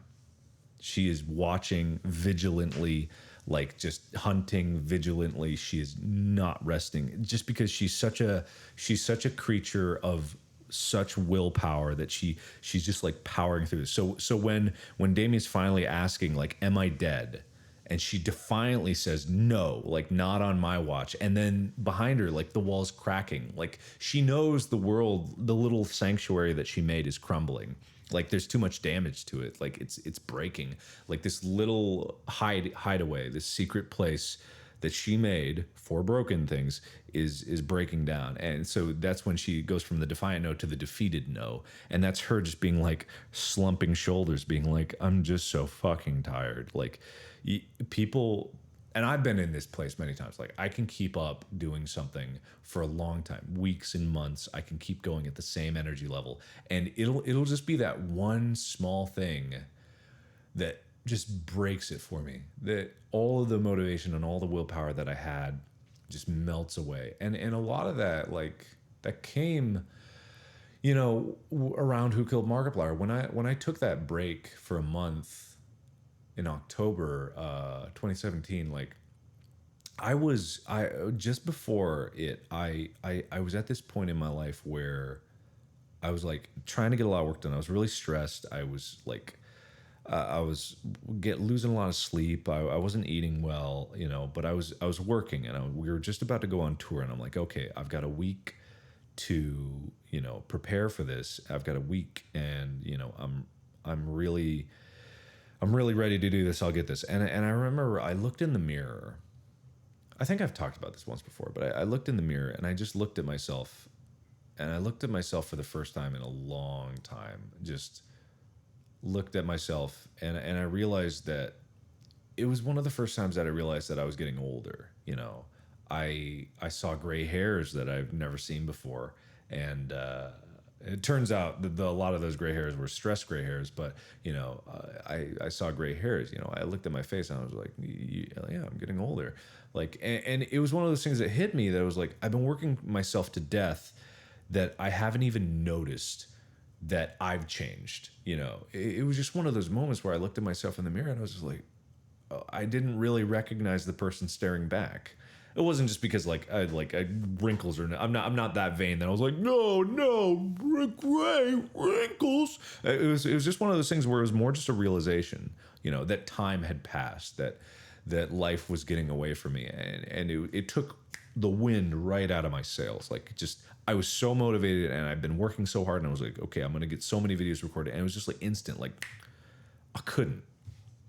It was that big of a shift, and like that's kind of like what Celine's going through in this place. Like a lot of what I write is just like about personal experience and like stuff like that. But you know, this is just something that I think can really be related to a lot of people. You know, you can go hard for years and years and years, and you could be so ready, but then just that one thing of seeing, like you're building your house of cards, and you spend years building this thing up, and just like one piece comes out and it all just comes crashing down, and then when you look at that, you're just like, fuck. But then, oh, I'm fine now. Don't worry, I'm fine now. That was 2 years ago. I'm in such a good place now. I'm so happy. Like I've got so much cool stuff on the horizon, and I'll talk about that after I get done with this. For the reason why I'm in Austin. Like that was 2 years ago. Like I was in a bad place. But you know, I came out of it in a healthy way because it led me down to a lot of really creative things, and it pushed me to try to like focus on really who I was and what's important, and that's why, you know, the whole like YouTube game just doesn't interest me anymore. not the YouTube like playing YouTube or doing YouTube, but the YouTube game of chasing subscribers and chasing shit like that, the accolades and shit like that's in the end it's entirely pointless. What I love now is that I have the ability to create, and a lot of my ability to create comes directly from you guys. Like you guys are allowing me to make stuff that I really am happy to make and I'm really excited to make, and like projects like Damien that just like make me sit back. Like when I was done editing Damien and I was like, oh my God, I think I'm done. Like I sat back and I just like cried like a bitch. Like not big tears, but it was so emotional that like it was done. 9 months of work had led to this moment where Damien was done, and I was just like, holy shit, it's done. And I couldn't believe it. Like I was so proud. I was so proud of this, that we were able to do this together, that a team, a professional game development team wanted to help me make something like this, that professional artists, like it was just so emotional. Like I'm in such a better place now. Like don't get me wrong, like I'm absolutely good, but the reality of it is that like a lot of like me coming to terms with like who I am is part of realizing, that you can never go back. You can never go back to something. You can never go back in time to try to fix mistakes of the past. You can only try to move forward and try to do them now. But back to the story, like the actual story. So Celine in this moment, she both starts to defeat, but then it's like she picks herself back up really quickly. Like she's like she almost admits defeat, but then she's just like, he hasn't won yet. And Damien being her brother, her younger brother, he cares very much about Celine. He's very protective about her. There was that line, I didn't call back to it, but there's a line that they both have that they share from Who Killed Markiplier, which is like, just be careful, and it's like, I can take care of myself. Or I believe her line is just like, I don't need help, least of all from you. It's just like more like same thing, different words. But Damien, he cares about her, his sister, and he remembers everything. That's the point of those lines. Like, and that's why the music gets like intense again, because she's just like she's going down the path. This is like, he sees her going down a path that if she keeps going down it, she will never come out of it. Very similar into the way if the detective, like he could go down that path of obsession forever. And if Wolfstache did nothing, maybe he would never have been able to break out of that. And this is the same thing with Damien. Like he wants to help. That's why I love this moment. Celine, you can't keep this up. Shut up! You have no idea what I'm capable of. Let me help you! I remember now. I remember what he did. What we did. Damien, you have no idea what's really going on here. You're right. I haven't got a clue. But I know that even you can't protect me forever. So this is like an important moment for Damien, because he's making a choice. Like he doesn't know the details of what's going on. He doesn't know exactly what's up, but he trusts that Celine is trying to do the best for him, and he knows that whatever she's doing, whatever her motives are, at the end of the day, she is his sister, and he wants to help. Whether or not that means, things will change for him, like he wants to help. Like that's what happens, in these situations. If I had to boil Damien down to one big like moral or whatever, I would say this is a story about coming to terms with the things that life throws at you. This is about someone who didn't choose to have things happen to him. And no one ever does. No one ever chooses what life throws at you. No one ever chooses what kicks you while you're down. No one ever chooses to suffer and go through loss and pain and tragedy. But, in my mind, it's not about what happens to you. It's about how you respond to that pain. Like it's about how you respond afterwards. It's about the choices that you make when that happens. And it might not always work out for the best, and it might not always be perfect, but those choices that you make define who you are as a person. And Damien, you know, he's been kicked around, he's been dragged around, he hasn't had a choice. Things have happened to him that he doesn't understand. But at the end of it all, he makes a choice that even if he doesn't understand, he knows that his sister can't do this alone. Period. And that's all that matters to him. He's going to help, and he wants to help. So, like, what was that? That's a big philosophy of my life, like the things I do. It's not just about protecting you. Everything's different now. The mistakes I've made, the people I've used, the things I've had to do to keep you alive. Celine, some things just can't be fixed. And I'm okay with that. But if you let me help you, then maybe I'm pausing it right there because I love the way the music, this is the exact same piece of music. The exact same. There's no change to it. But the moment that, like, Damien starts to smile here, suddenly in my mind when I was playing through it, it wasn't so sad. Cause Damien, like, he said some things can't be fixed. Damien knows he can never go back to what he had before. He can never go back to the life that he had. And he's okay with that. And, like, that's just, I love that mindset. And even if I, as a person, am writing something that I can't always fulfill, like, I love that this character can make this choice to not even like look at the bright side, but just realize that there's nothing that you can do to go back and fix the mistakes of the path. The only thing that you can do is move forward from that point. And that's what he's saying here. Like he's okay that Celine tried to fix, but trying to fix him is going to get her killed. And he's okay with what happened to him. He's not happy about it, and I don't think anybody would be, but, you know, it's okay. And then just, like, I love this piece of music because, like, as soon as he makes his choice, like, it stops being a sad piece. with that. Like, here, But right? if you let me help you, then maybe together we can start to set things right. Like, I can really feel the kind of hope out of it. You look tired. I think you need to get some sleep.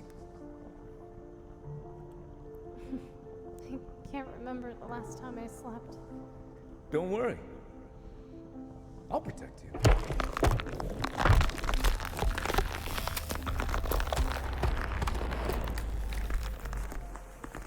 You can't come back from this. It'll change you. Forever. Well, he did say he wanted me to be the villain. Maybe he should be more careful with his wishes. Just promise me one thing. Make sure that bastard stays dead.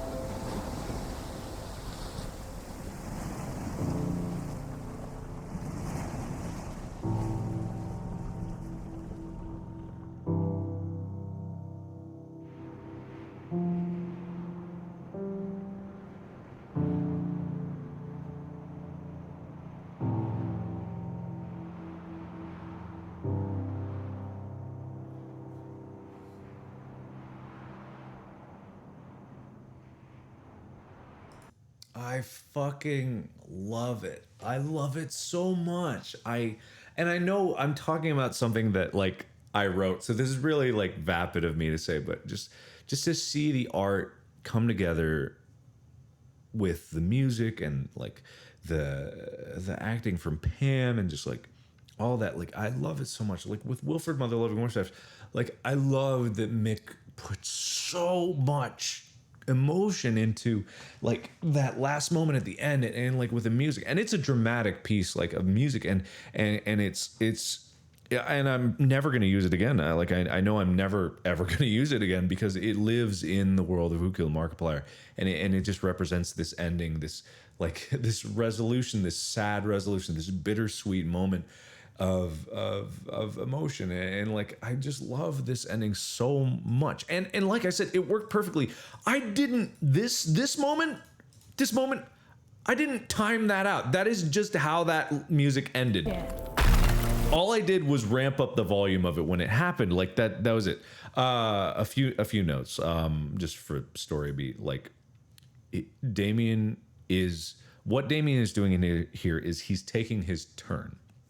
Basically, he's because this whole time Celine's been doing it all herself. Celine is doing everything herself. She's been like protecting Damien, like going out trying to find the actor, like keeping this world safe, like all this stuff all by herself. And so he's offering help and basically just saying like, I'm gonna do it. And she's like, I don't remember the last time I slept, is because she hasn't, and she's just very tired. And then, you know, he's like, maybe she be careful with his wishes, you know. She says this will change you forever. Like it's like he's just resolving that and make sure that bastard stays dead. It's just like, you know, this is a good final note to end on. Clarification: Celine is not dead. So like how in this entire conversation, some people are like, I can't believe Celine's dead now, and I'm like, what? Wait, what? What? And I'm just like, I guess people looked at this moment and are like, oh, she's dead. She drowned in the water that is definitely real. And it's just like, you see a house with a giant wall cracking in it, and you're like, it's real water. It's deadly. It's just like, this is a place of the mind. It's not necessarily, it's just not real water. I mean, I can get how people would think that, but Celine is not dead. She's sleeping. There was actually, I wanted to have a little like ending moment. I changed my mind to have the ending that's at the end, the jump scary ending, because I originally wanted an ending where Warfstache comes in and it's just like, it's like total cut to black, and then Warfstache comes in like, oh, there you are, Damien. I've been looking all over for you. And then like Damien's like, oh, I will, or whatever he fucking does. And then Wilfred's like, something along the lines like, you haven't seen Celine around anywhere, have you? If I can avoid her, I'd rather do it. And then Damien would be like, she's sleeping. And then Wilfred would be like, oh, good, great. All right, well, anyway, I'm glad I found you. I got a great new idea. We're going to make a TV show. And like, there was going to be this long pause before Dark went, okay. Just like cut to Markiplier TV. Somebody once told me. That was what was going to be. So that's canon. Just imagine that is immediately after this. That is immediately after this. Markiplier TV is it goes Who Killed Markiplier, Wilfred Warfstache, Damien, Markiplier TV. But I figured like it was such a drastic theme change. I kind of wish I did it, but I'm happy with the way it ended now. But that is what I wanted to happen at the end, because one of the big things that I'm happy that this is all done, because the story of Who Killed Markiplier, it's a very bittersweet story because it had to be. And even though I didn't write it perfectly then, and it wasn't just me writing it, like we wrote it together. I don't want to take all the credit or all the blame. Like I don't want to take all the credit for like writing it, but also just like it was a collaborative effort. But like that was what it had to be. And these stories resolve them because they answer the questions, then they give the characters the proper motivation, and they get characters from where they were to where they need to be. That was the point of Wilfred Mother Loving Warsash. In addition to some other ideas behind it, it was a vehicle to get characters from A to B, and that's all I really wanted to accomplish. But at the end of the Wilfred explanation, I said that I was I said that I was one second. I said that I didn't want to answer all the questions just because I wanted to leave some things open for people to interpret. But I'm not going to do that this time. I'm going to give very explicit reasons for why this is the way it is. But before I do that and really like blow your minds with the magic of my genius, once again, thank you for just all the members that have supported this. Without you, this would never have been made. Without you, Wilfred Mother Loving Warsash would never have been made. And without you, the next projects that I'm going to be working on, that I'm currently working on, would not be possible. Literally, I mean that. They would not be possible without you and your support. So just seriously, thank you guys. And if you are not a member and you want to help me make great stuff, please consider being a member. Hit that join button. We have weekly live streams that we talk about almost every week. There's behind the scenes stuff that I post for the members in the community page. There's tons of sneak peeks that I want to offer you. I actually showed the members, I'm so proud of the members for like keeping it a secret. I showed them a sneak peek of Damien a month ago. No one leaked it. No one said anything about it. It's just like, it's so great that you guys are there supportive and just so cool. So thank you. And if you would like to be a member, please consider it. There are some perks that you get, and you can do it by hitting that join button right down there. So I wrote these down because I didn't want to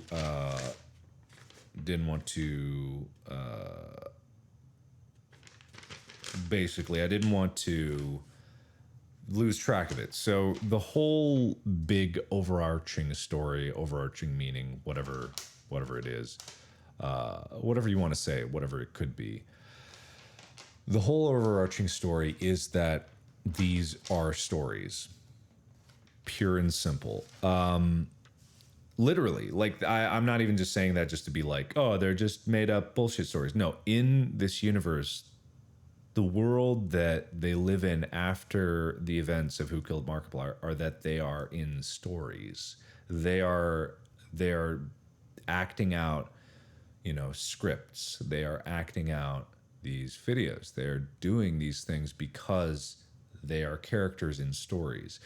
The detective in Wilfred Mother Loving Warsash, some people got this, but not everyone believed it because it was probably too simple, and they were like, it can't be that, it's got to be convoluted. No, it's very simple. The detective is who the detective is because he's a detective.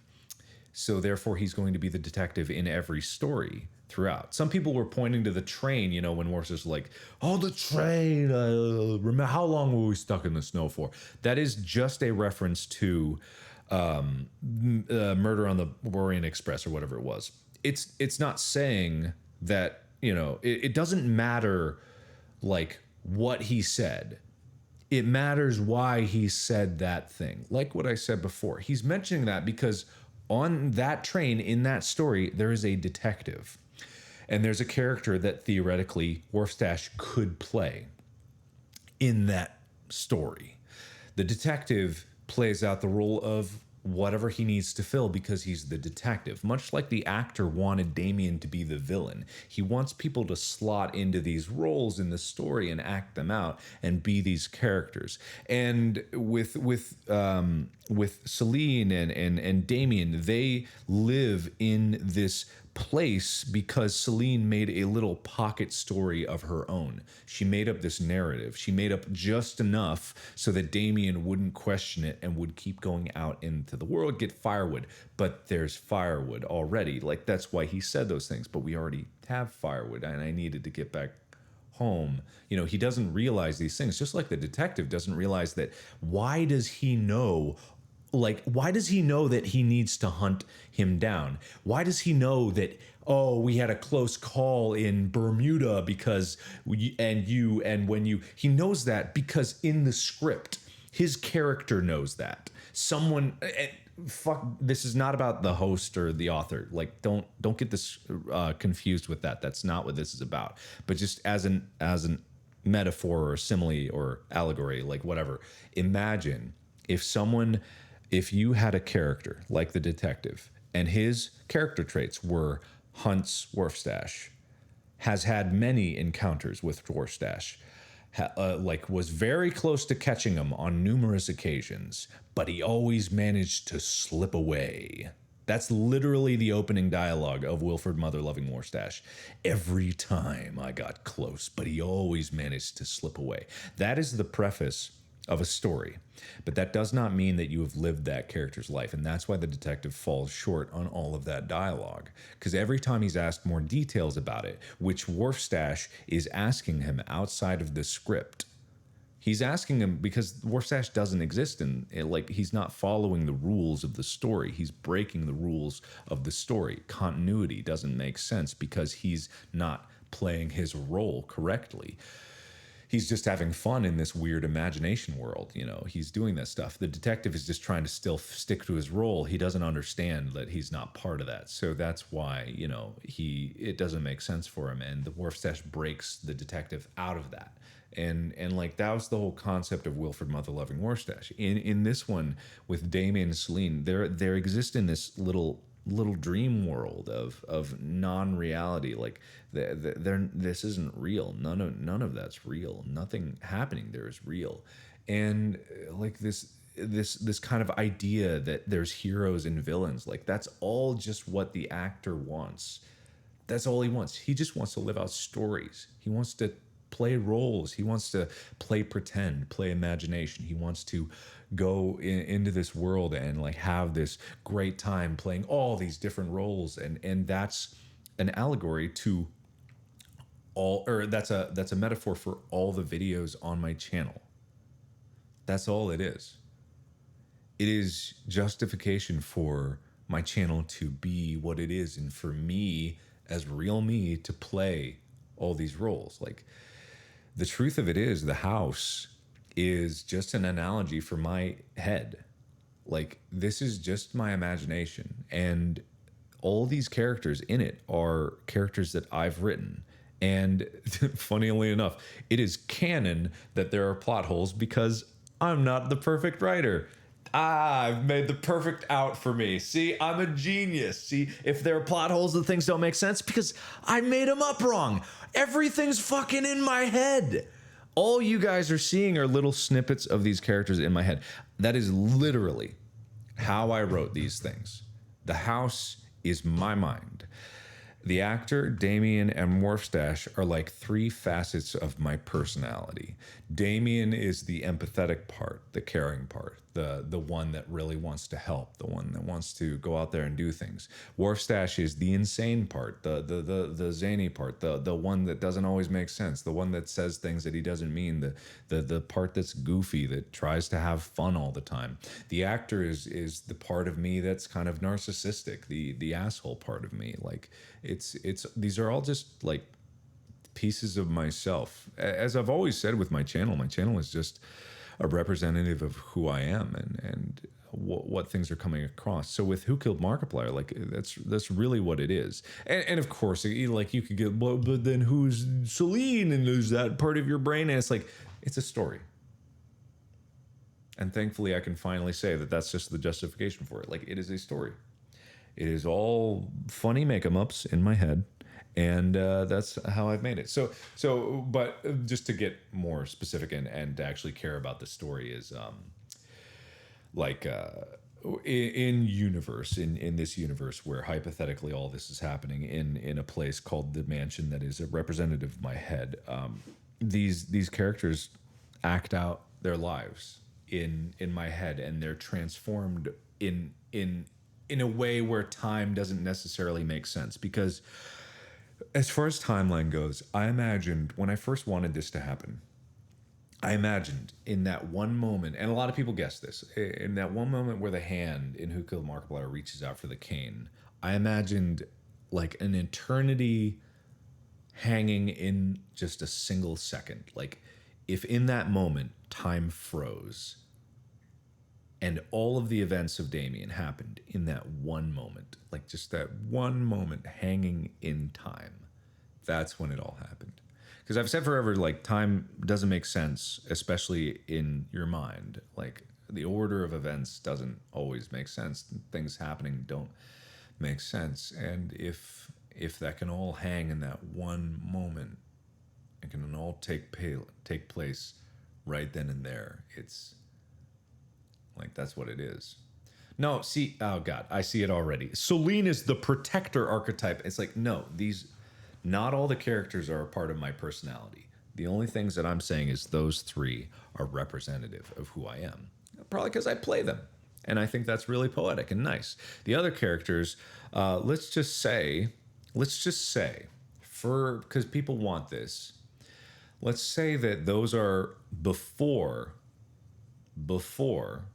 they went in the mansion. They were real people with real lives, and they had their own dreams and ambitions. But once they went in the mansion, they became trapped there.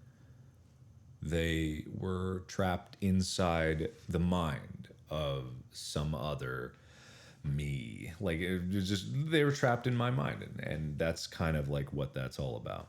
So don't worry about trying to apply every single one of the characters to a facet of my personality. I mean, do it if you want. I don't care. It's not right, but like whatever. It's just the fact that I love to tell stories, and I didn't want this Who Killed Markiplier thing to become the defining moment of my entire channel, and I don't think it is. I think that's still Five Nights at Freddy's. Yeah, but no, it's not like the movie Split. Stop. It's not like the movie Split. That's not what it is. That's not what it is at all. See, I knew that's what the problem with explanations is. People will take everything I'm saying absolutely literally and like it's gospel, and they'll try to apply it to other characteristics. That's not what it is. That's not what it is at all. Because it's just a story. And it's just a story at the end of the day. So there's one more question that I know you guys will ask, and that's where is the viewer in all of this? And if you think about it in terms of what I just said and understand the motif of the viewer being an observer of the story, you're right there, right exactly where you are behind the glass. Because right now, you're watching this behind glass of your phone, of your laptop, of a computer. Like, the analogy is simply that. Like, that's all it is. I like the first person storytelling element of it. I like that about that.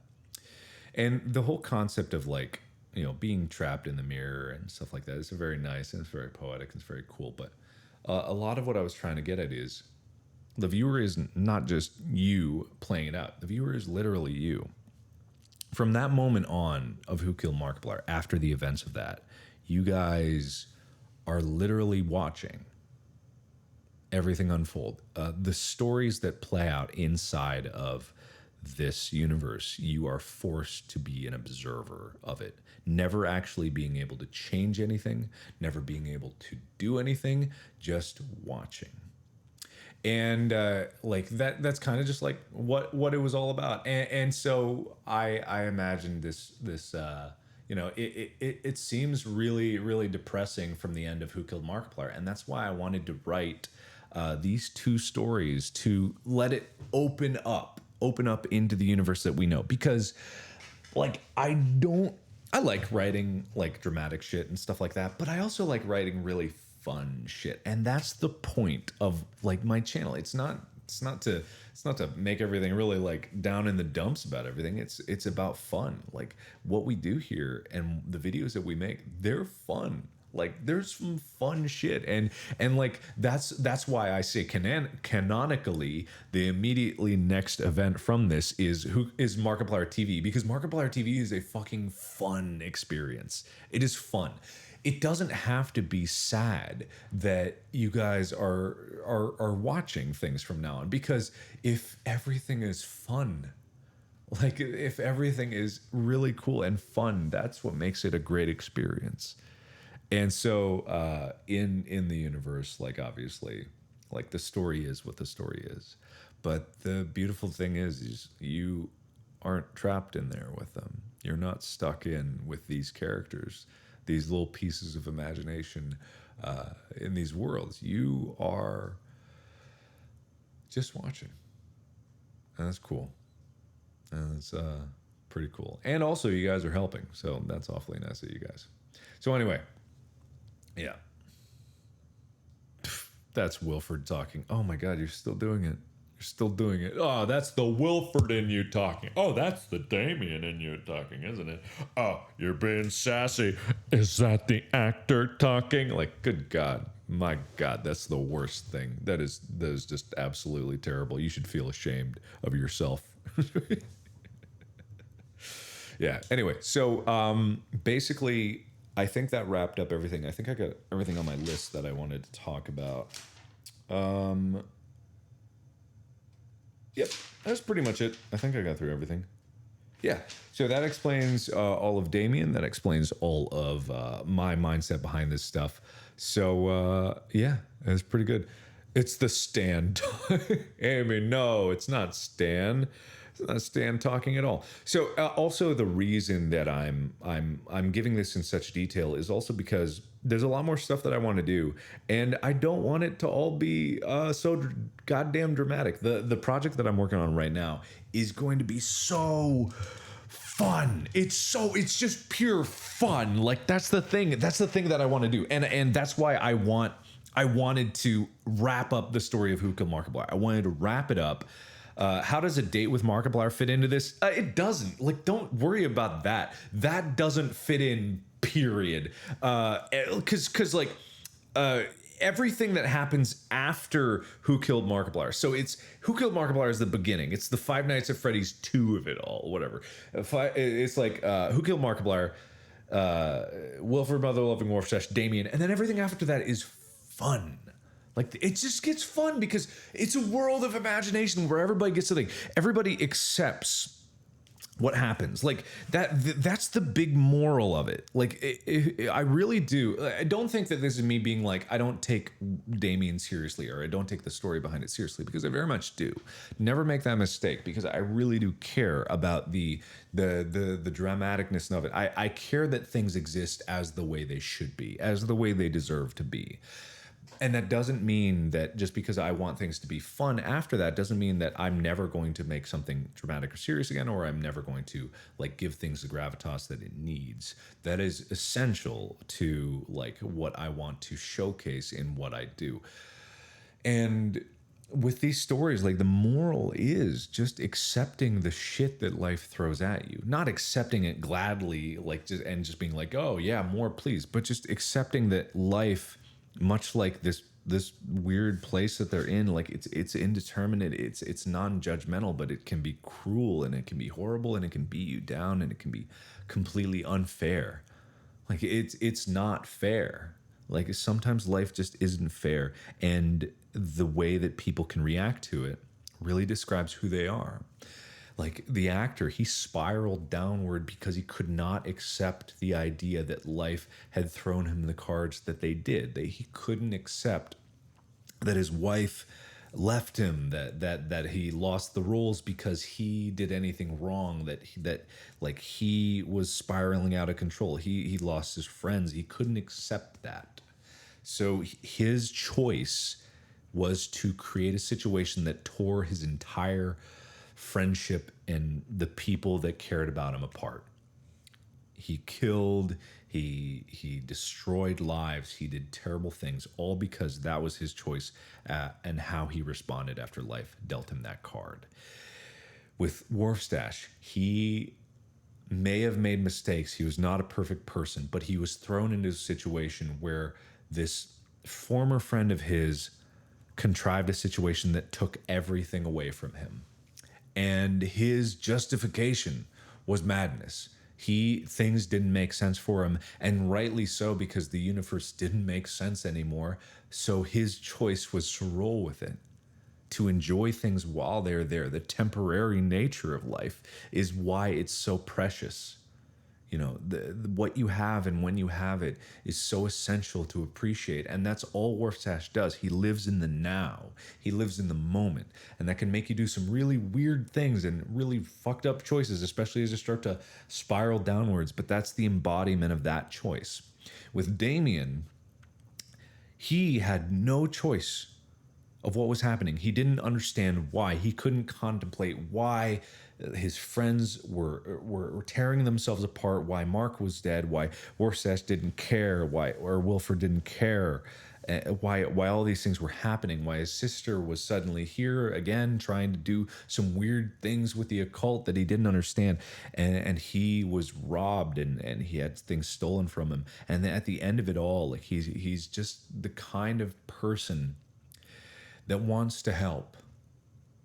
And of course, he wants revenge. He's angry. Like, he was angry at Mark. He really was. And like, he wants to take revenge back. But the point is, like, the choices that led him to where he was are choices that help the people that he cares about. That's at the end of the day. And I said a long time ago that Darkiplier was the opposite of me. This narcissistic asshole that was just this terrible person that could never ever like be loved, would manipulative, was this awful person. And I ask you, has Darkiplier ever been named in any of my videos? Who is the person, who is the character in this universe that is the opposite of me? A narcissistic asshole who would use the people around him at any given turn, like do anything to get ahead in life. Who is the person in these videos that is the real Darkiplier? Anyway, so what am I doing in Austin? I am making a new series. I am making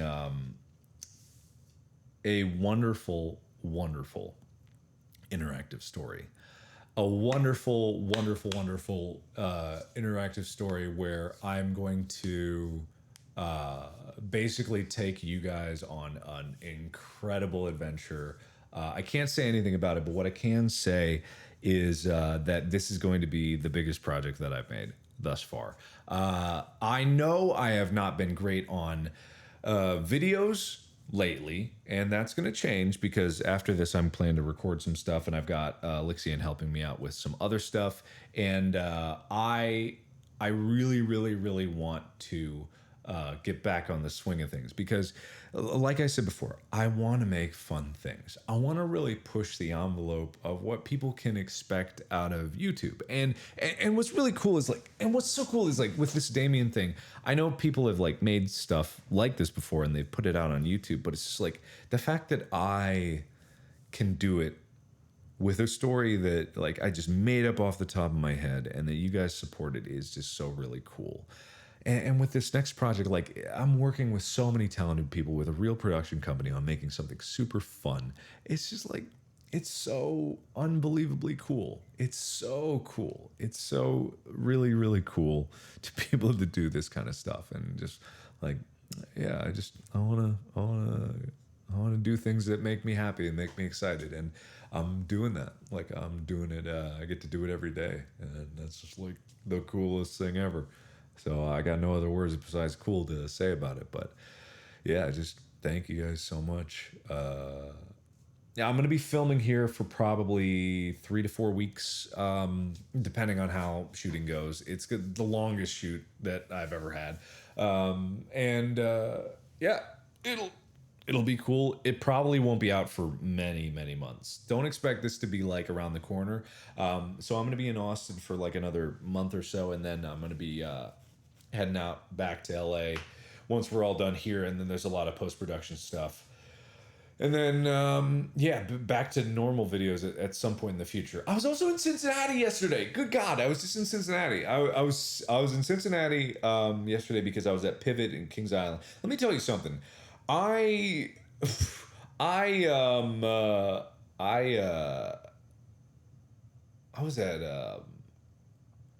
was at Kings Island back when I was like starting at 5 years old. Kings Island is a theme park. Oh, let me do something. Now that we're done talking about Damien, I want to do something real quick. Seriously, thank you guys so much, and thank you for humoring me with speaking with the members during this. I just wanted to give them a special moment because they helped make this a reality. So I wanted to have that.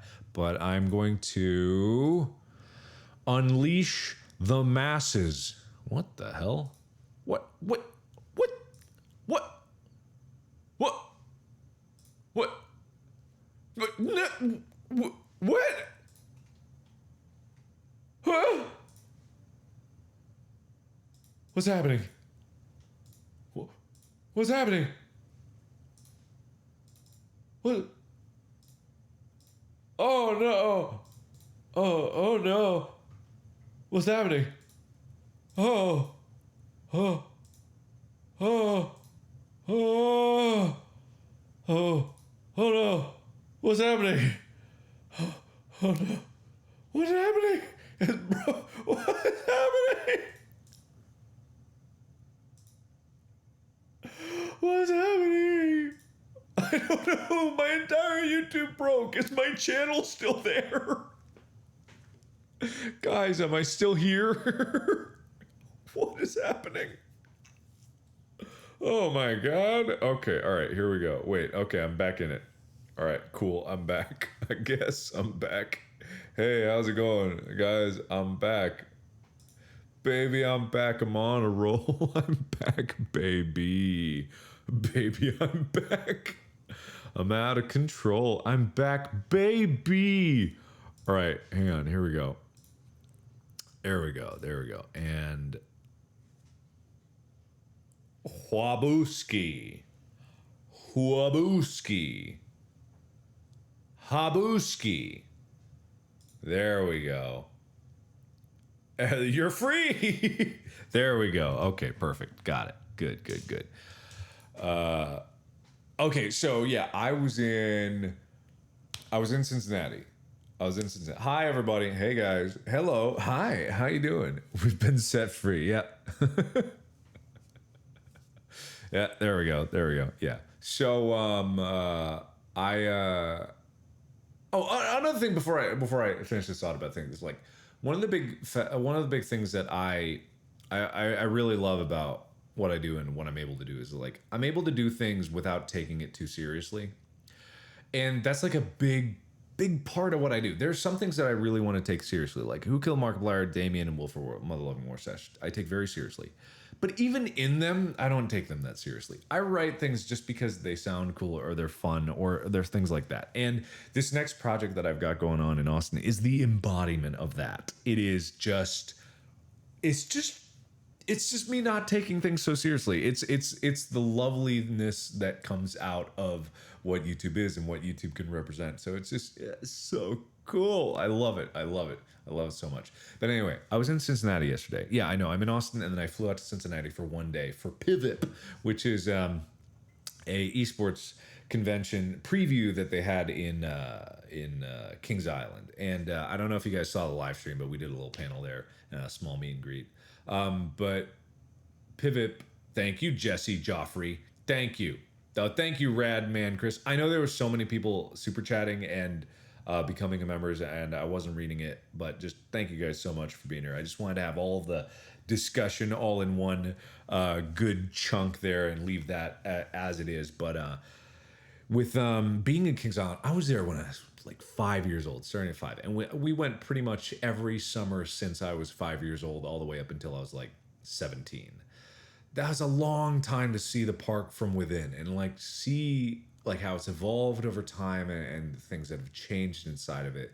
And yesterday I was behind the scenes of Kings Island, I never imagined that I would ever be behind the scenes of Kings Island. Like, I met the VP. Thank you, Melissa. I met the VP there. I met the people that like run Cedars Fair. I met a lot of cool people. Thank you, Red Panda and Cozy Wolf. Thank you. And then just like all this cool stuff that I remembered seeing as a child, that I was seeing from this high vantage point. Like I was in an ivory tower, like looking, I was like one floor up, but there was this little nice banquet that I didn't know. Thank you, Perrin and Phoenix Ray. And it's just like, I can't believe it. Look, it's the fountain, it's the Eiffel Tower. Yeah, there's the Eiffel Tower at Kings Island. And it's good. Thank you, Crystal. And it's just like, oh, thank you. I am trash #1. It's just like an amazing thing, and just so many people showed up to this, and so many people were also there. It was so funny because there were people that were like, thank you, Jade. Oh God, thank you, Demon. Thank you, Caden. Thank you, Rachel. No, stop. Thank you, Oliver.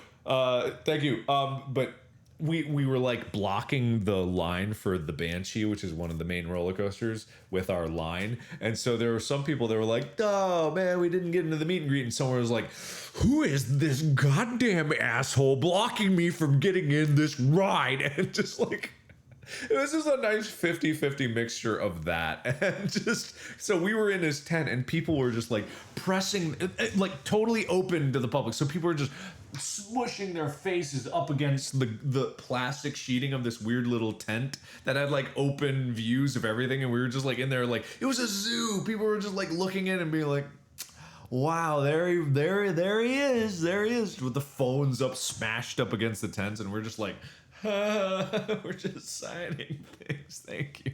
Anyway, but yeah, no, it was pretty cool. I liked that a lot.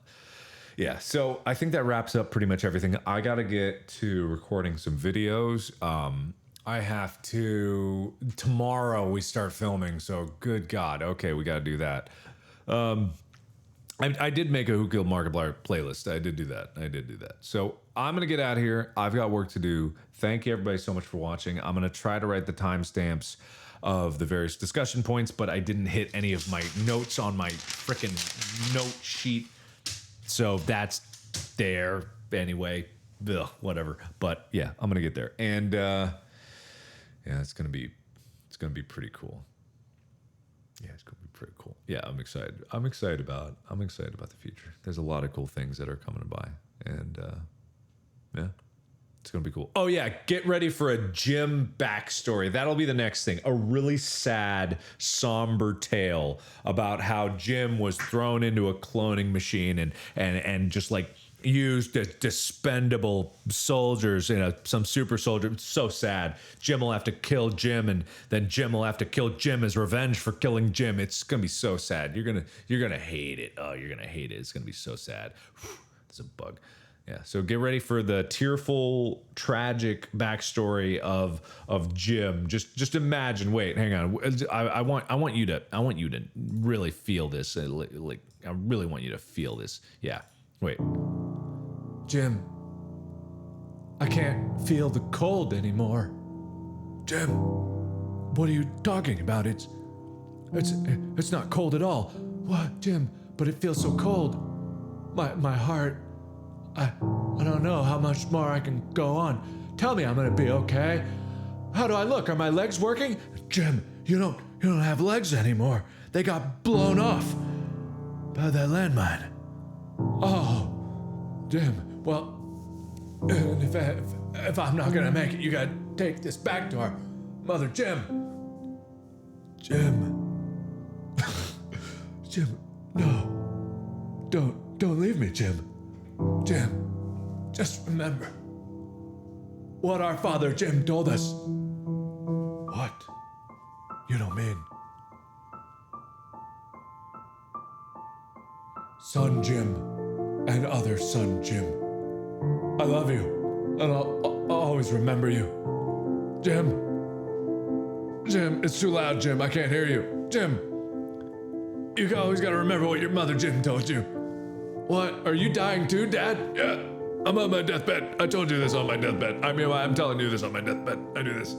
Anyway, your mother, Jim, who died tragically, she was actually 3 different Jims embodying one Jim. imagine if the worst side of 3 separate gym coins were shoved into some kind of gym triangle.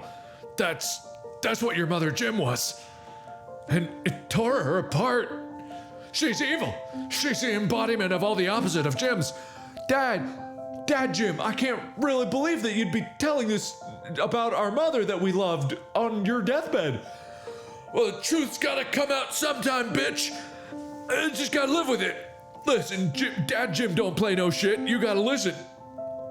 Anyway, listen, shut up. It's not like that at all. I loved Triple Jim, Mother Jim, just as much as I could anyway. Even though she was mean and horrible and horribly murderous, I kept making fan art of her about her being a ooh sweetheart. And you know, she wasn't like that in real life, but she was like that in my heart. And so I just believed. And if I believed hard enough, and if I made enough fan fiction and fan art, I thought that maybe, just maybe, I would convince the original creator of Jim to turn that Triple Jim into some kind of delightful teddy bear of a Jim. Dad, sons. This flashback is over now. Oh yeah, I'm dying. No legs. I forgot, and that's what my dad told me. Jim. No. It's all true. But just remember, was that Jim the real Jim?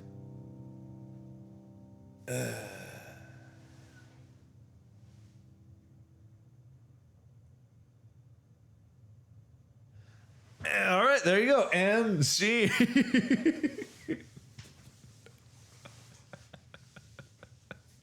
Sorry about that. Anyway, all right. So that's all I've got for now.